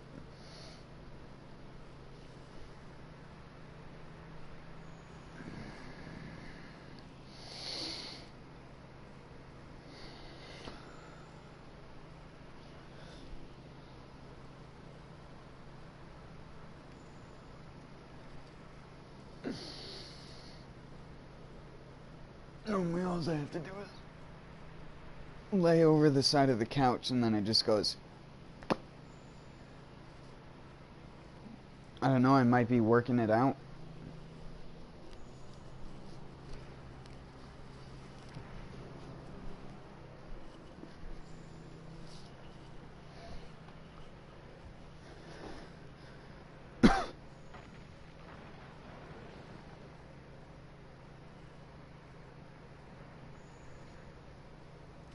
My back specifically has been feeling a lot better recently.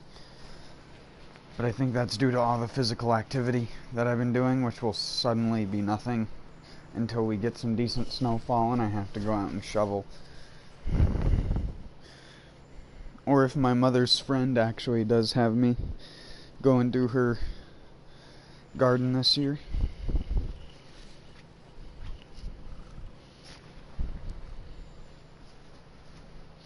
She was telling me that she wanted to grow pumpkins next year because she saw my stuff, because she didn't think that they would do well here. And I was like, oh yeah, we're in a valley where the sun rises perfectly from east to west, so we get a nice 12-hour day sun. If you have an open field with no shade on either side, oh holy shit, you get such good growing here. It's basically just a farm plot. If all the houses and everything were removed, this would be like an optimal farm plot because there's no sunblock on either side. It's just a valley where the sun rises in the east and sets in the west. It's one of the few valleys that are actually going that way because most of the mountains in the northeast go north to south trailing.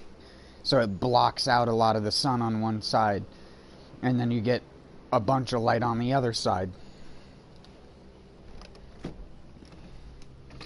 At least where I am right now, because again, if you could think like how the sun rises from east to west, our valley is situated just like that. So it rises in like the slit that we're in. Very optimal. You don't get any mountain shading. Well, I mean, you get a light mountain shading, but it's nothing terrible.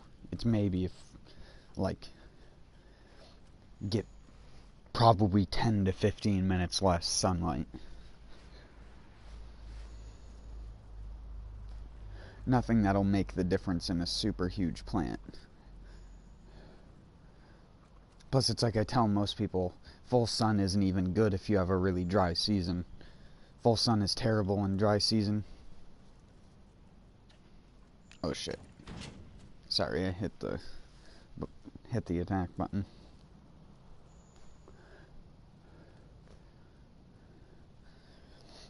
In certain places, they even advise using a shade cloth to stop full sun.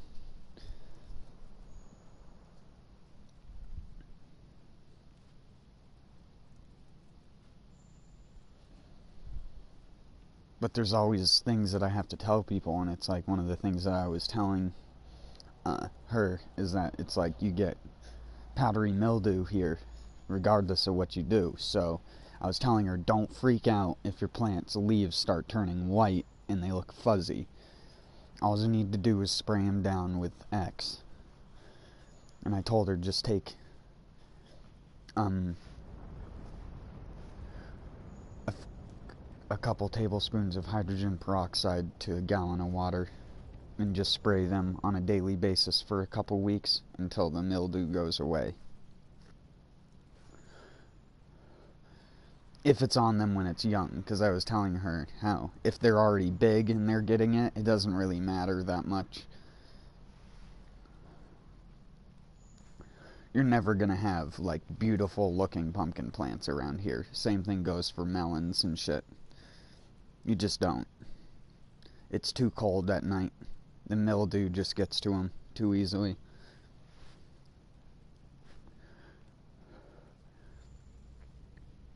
Cucumbers, though, love it here. It's a perfect climate for those. They don't like it hot like pumpkins and melons do. They're like a 10-degree cooler climate plant.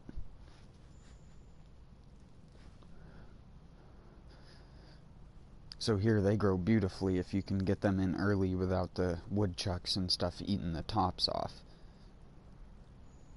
if you get them in early and they can grow real nice, you can get these huge 30-foot cucumber vines here because they love it. The shitty bush cucumbers that I bought from Walmart, that I had bought like 2 months into the growing season, that were like yellowing at Walmart, that I was like, I'll just take these just as a test. And I took them out of the thing and tried to stick them in the ground as a clump. That didn't work for a while. It took them so long to come back into it. So I dug them back up again. Power washed all the roots off and separated them and threw them in the ground in 3 separate different areas. And they all grew about the same before the cold got to them. I only got 1 cucumber off of it. But that was because of them going in so late. And because they were stunted in a cup with no nutrients for probably like a month at Walmart. Because the container was literally roots even at the surface for the most part. What I did to help them grow is I buried them extra deep and then just threw rooting powder on the stalk. Most people don't know you can propagate cucumbers and other things like that via a cutting. Most people just don't do it because you don't need to. Cucumber seeds are a lot more viable seeds than what you get from, say, a tomato variety. If you're open pollinating a tomato variety and you don't get the right seed, you might pick a variety that actually has a weaker taste than the one that you were growing. So you have to be selective. You have to grow samples and try them so you know to be like, no, this plant's garbage, and chuck it. Because you don't want as bad as that sounds, you don't want genetics, at least that you don't want to eat. If something tastes bad or has an undesirable quality about it, you don't want it to be there, so you get rid of it. And then you look for desirable mutations. And then you try to breed those, or at least if you can't breed them, you do what I do and you save a cutting of the plant in over the winter, and you just keep cutting it back and forcing it to regrow so it doesn't get very big at all. Don't let it flower, don't let it produce any fruits or anything like that. Just keep it green. Make it be all green, and then next spring you can take the plant back out and bury it almost all the way up to the top of the plant. If it's a tomato plant anyways, you just bury the entire thing pretty much up to the top of the plant, except for you take some of the leaves off, and the entire stalk will just turn into a giant root system for it. I've done that before. I've had tomato plants that you could technically say were years old, but that's not how they work, because when a tomato plant grows a new part of its vine, it's technically a new growth with young qualities to it that doesn't share the same age as the base of the plant that's in the ground, sort of thing. You can endlessly propagate a tomato plant from the top of the plant, and it will never get old or die if you at least keep doing that.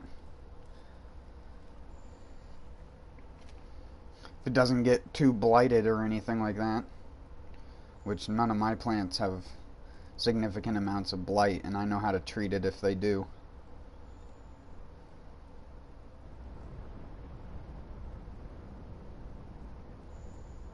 I love tomato plants just because of their resistance to being sprayed by stuff. Not that I spray my plants with a lot of chemicals, it's just that when I go to spray them with hydrogen peroxide, I know that I can never overspray them with it. Because they can be soaked in it, and they just don't care. Peas, on the other hand, if you even remotely spray the pod, it really fucks with the development of the peas on the inside for whatever reason.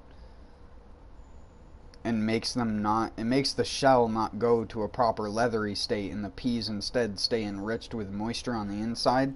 And I had this happen because I was trying to save seeds from some of my peas outside, and they had gotten nicked by a little bit of the hydrogen peroxide that I had sprayed on my tomato plant that was a couple of feet away from it. and you could see the little spots on the pods where the hydrogen peroxide had hit it, and those seem to react terribly to it. So that's something I'm not going to do again, is get hydrogen peroxide anywhere near those things. Soap and water is fine, but hydrogen peroxide fucks with them for whatever reason.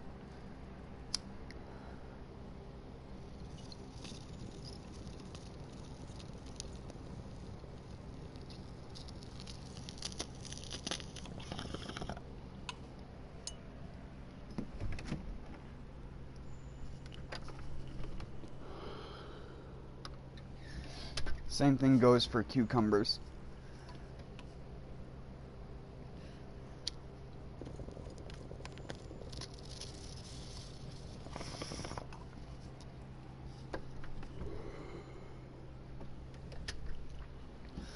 Squashes, melons, gourds.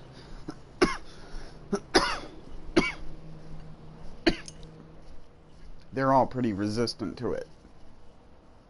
However, the cucumbers, even though they're in a very close related family, for whatever reason, the way that they are structured makes them way more sensitive to the hydrogen peroxide.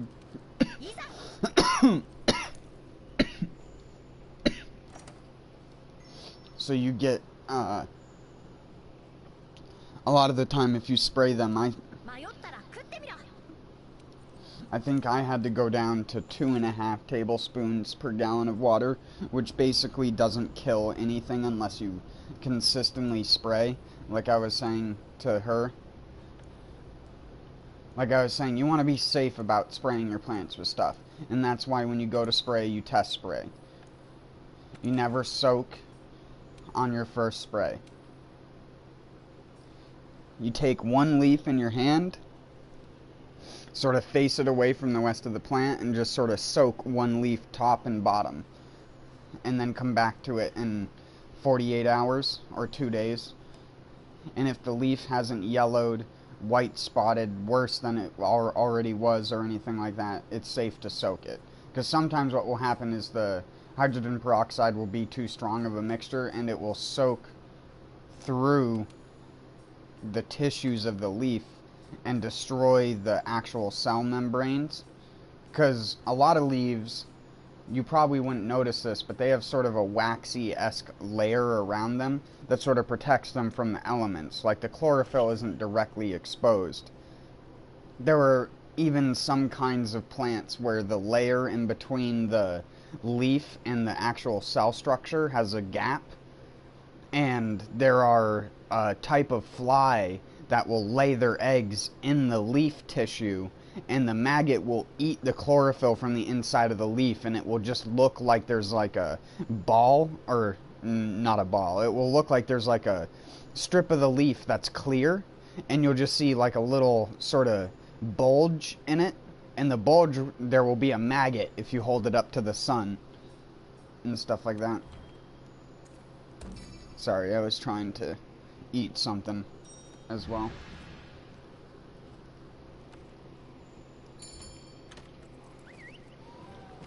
Eat something, take a drink, and talk.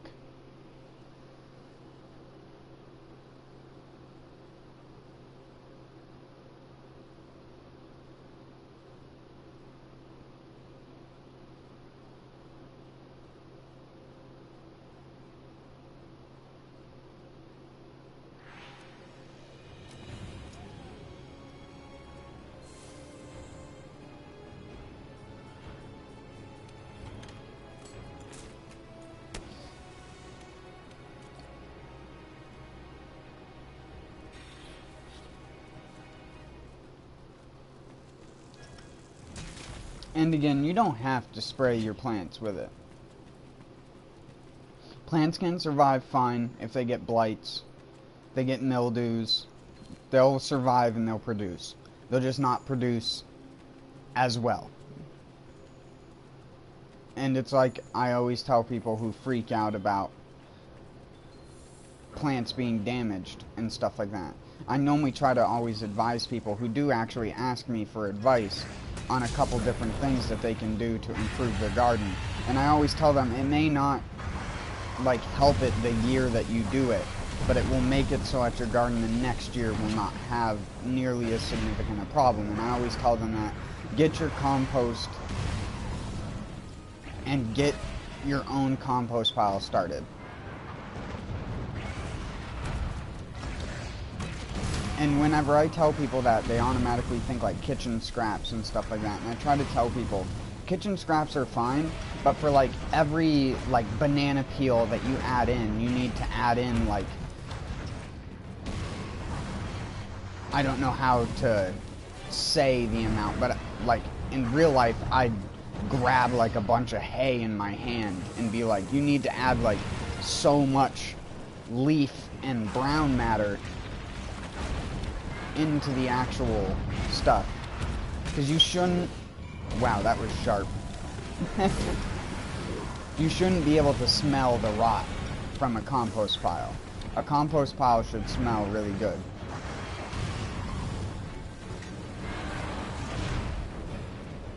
My compost pile always does anyways.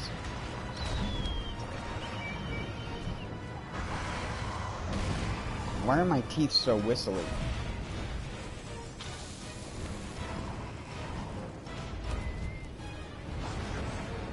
That's so weird. Why are my teeth whistly all of a sudden? I'm becoming an old timer. Get your popsicles.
Oh fuck, I didn't get more herbal medicines.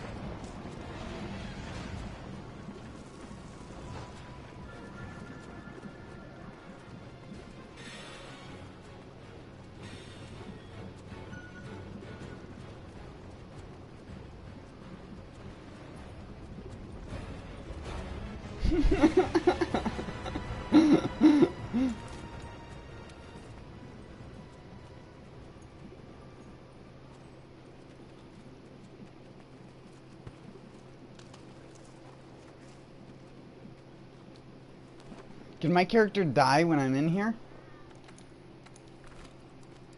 How does that work?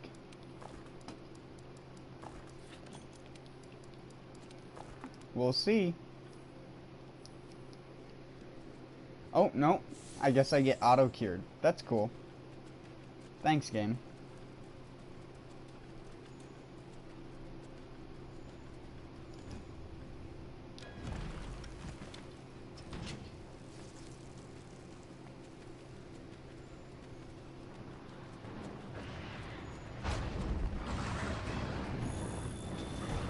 I should just say compost, because that's a less whistly word for me than compost. Compost. You gotta put your nuggets in your compost. Big old nugs.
Poor thing. Didn't even know it was coming.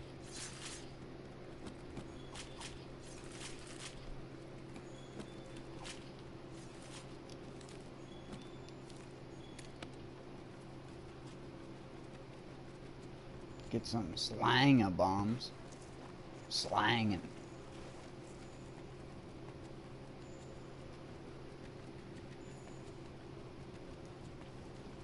Yeah, sorry. I didn't even finish what I was saying. You just get a compost pile started. And once you have it started, make sure it stays hot. Which can be hard if you don't have a lot of scraps and lawn trimmings or lawn clippings at first. But that is probably important more than anything else. That and, like I always tell people, mulching. But not just mulching with anything.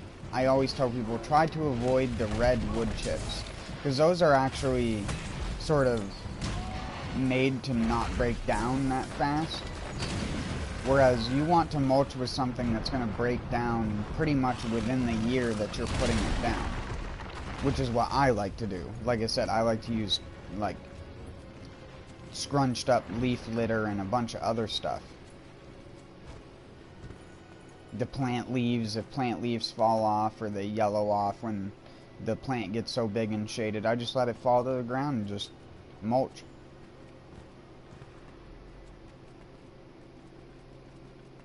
It will dry up in no time.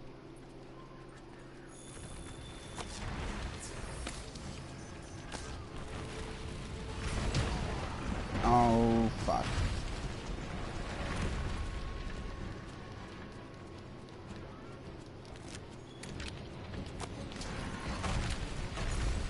Damn it.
Yeah.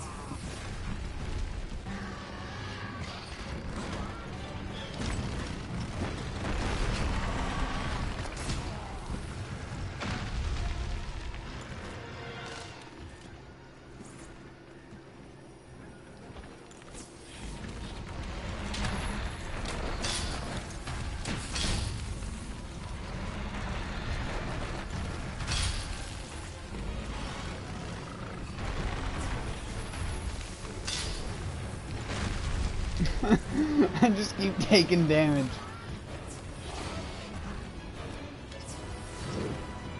Damage me, mate. I don't even give a crap.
Baited.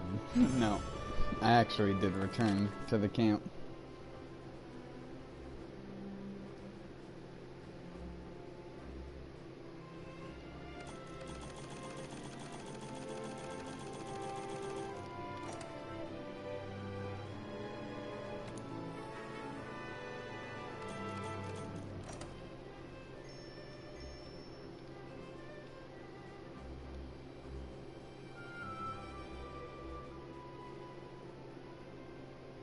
Ale, mint.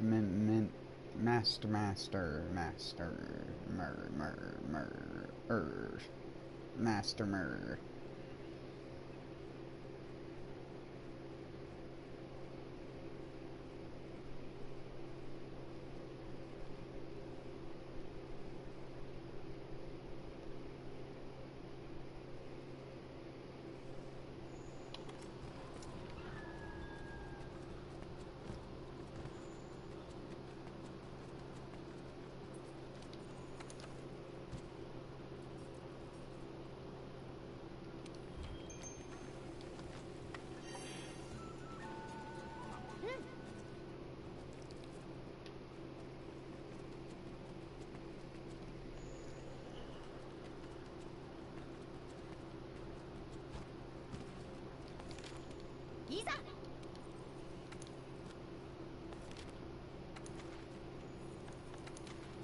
Investigations. Got him.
I'm good.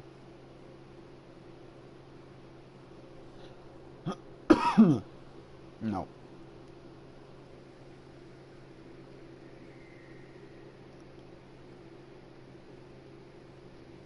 Just imagine if I did edited face cam content.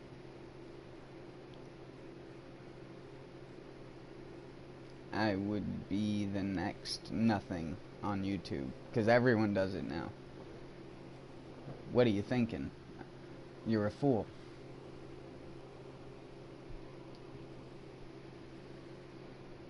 My face cam would be a guy with long hair who everyone would be like, get a job, hippie. Wow, you look gross. Ew, your hair. Why do you shave your beard like that? Why do you look like a Jew? Etc., etc., etc.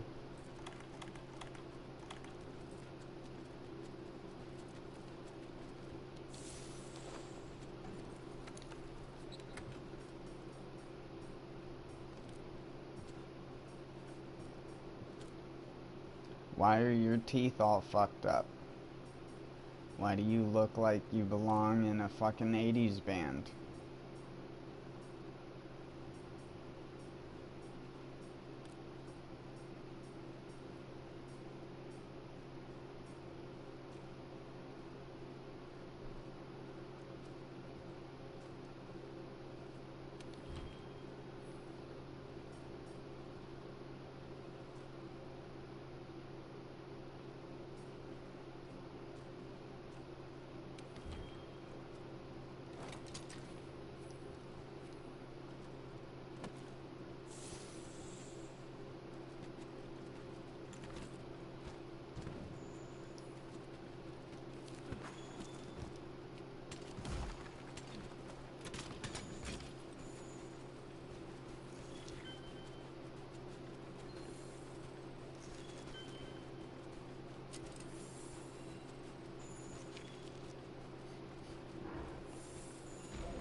You hit me.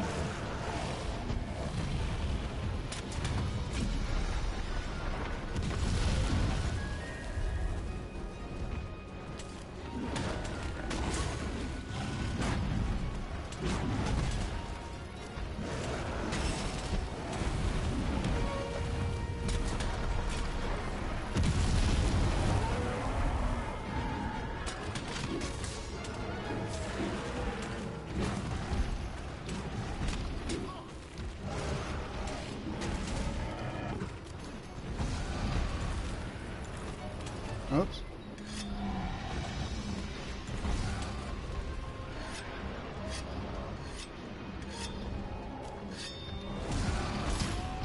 Damn you.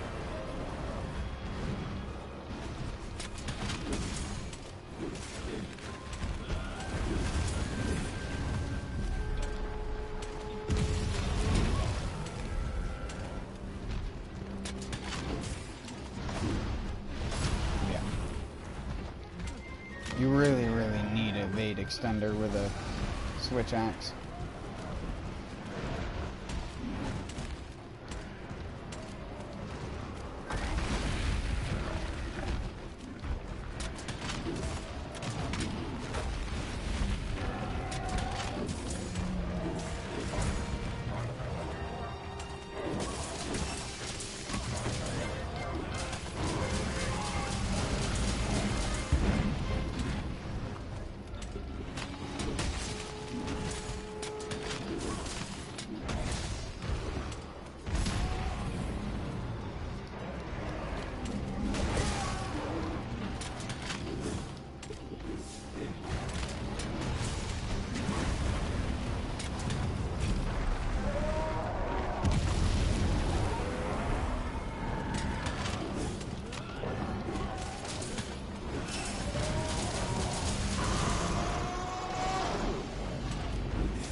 Oh!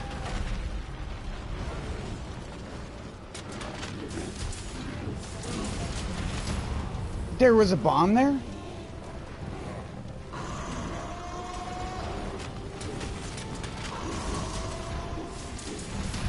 There's bombs everywhere when there's a Google Blitz.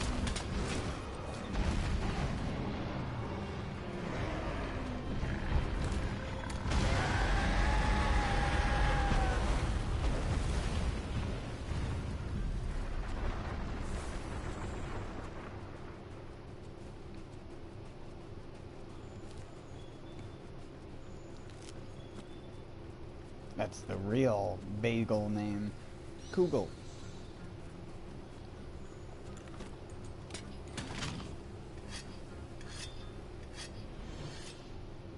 He's hungalungry. Exhaustified.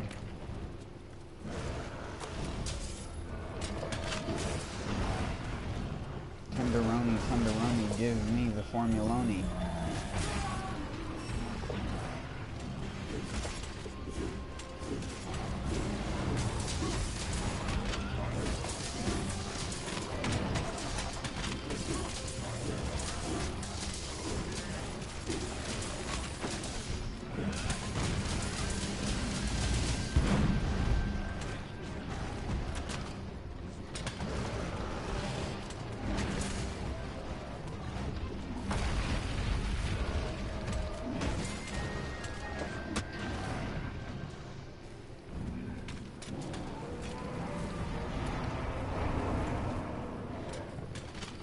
it looks so easy.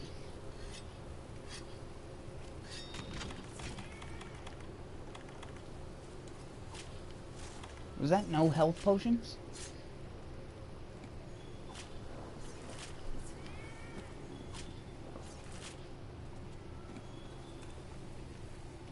It's not, it's just this shit is broken. I even have a useless stat equipped and it's still broken.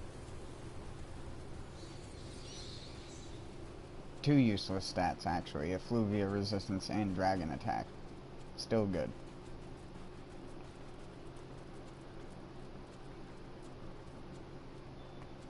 I could have divine blessing on.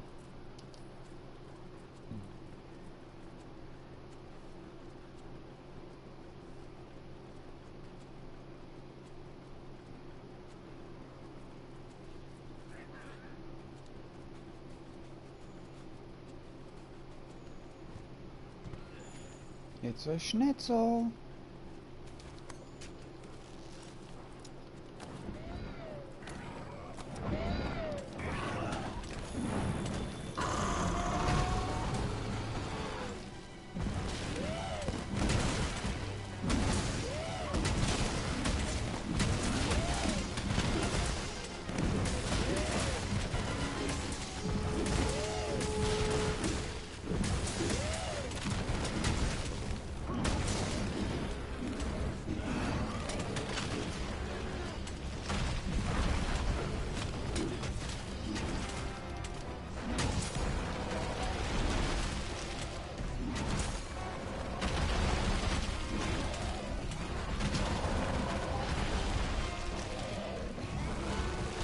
Spin attacks are the best attacks in video games.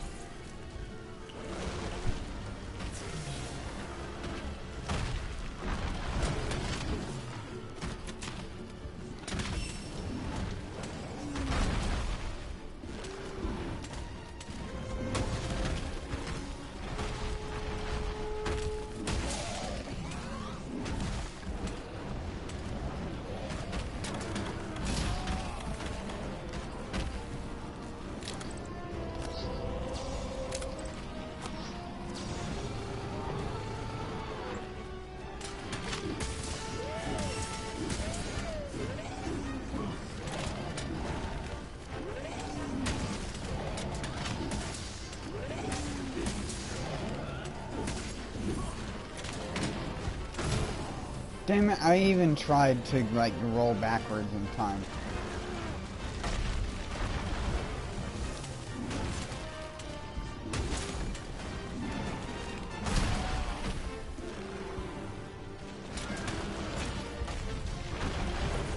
Doesn't matter.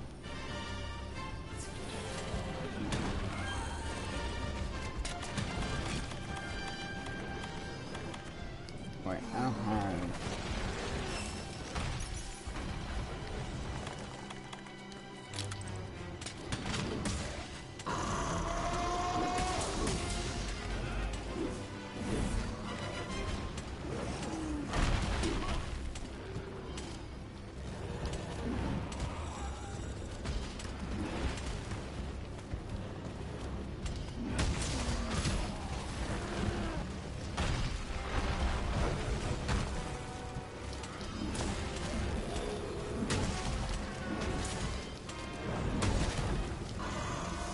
No!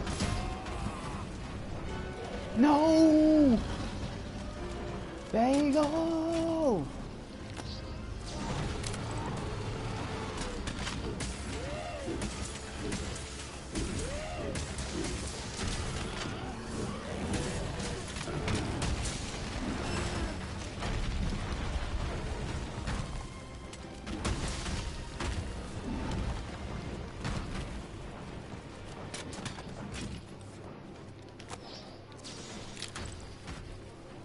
You hornswoggler.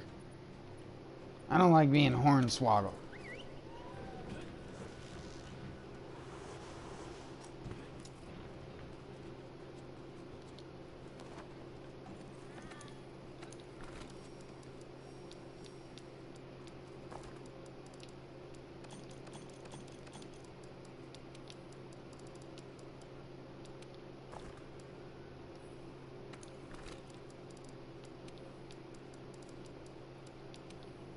Oh, wrong. I'm taking you for later, bagel. I'll enjoy you for lunch. Delicious.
Nice, another record.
Alright.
I'm gonna have to make a eco-friendly mousetrap out of a bin and a piece of ducting.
That was like a progressive one.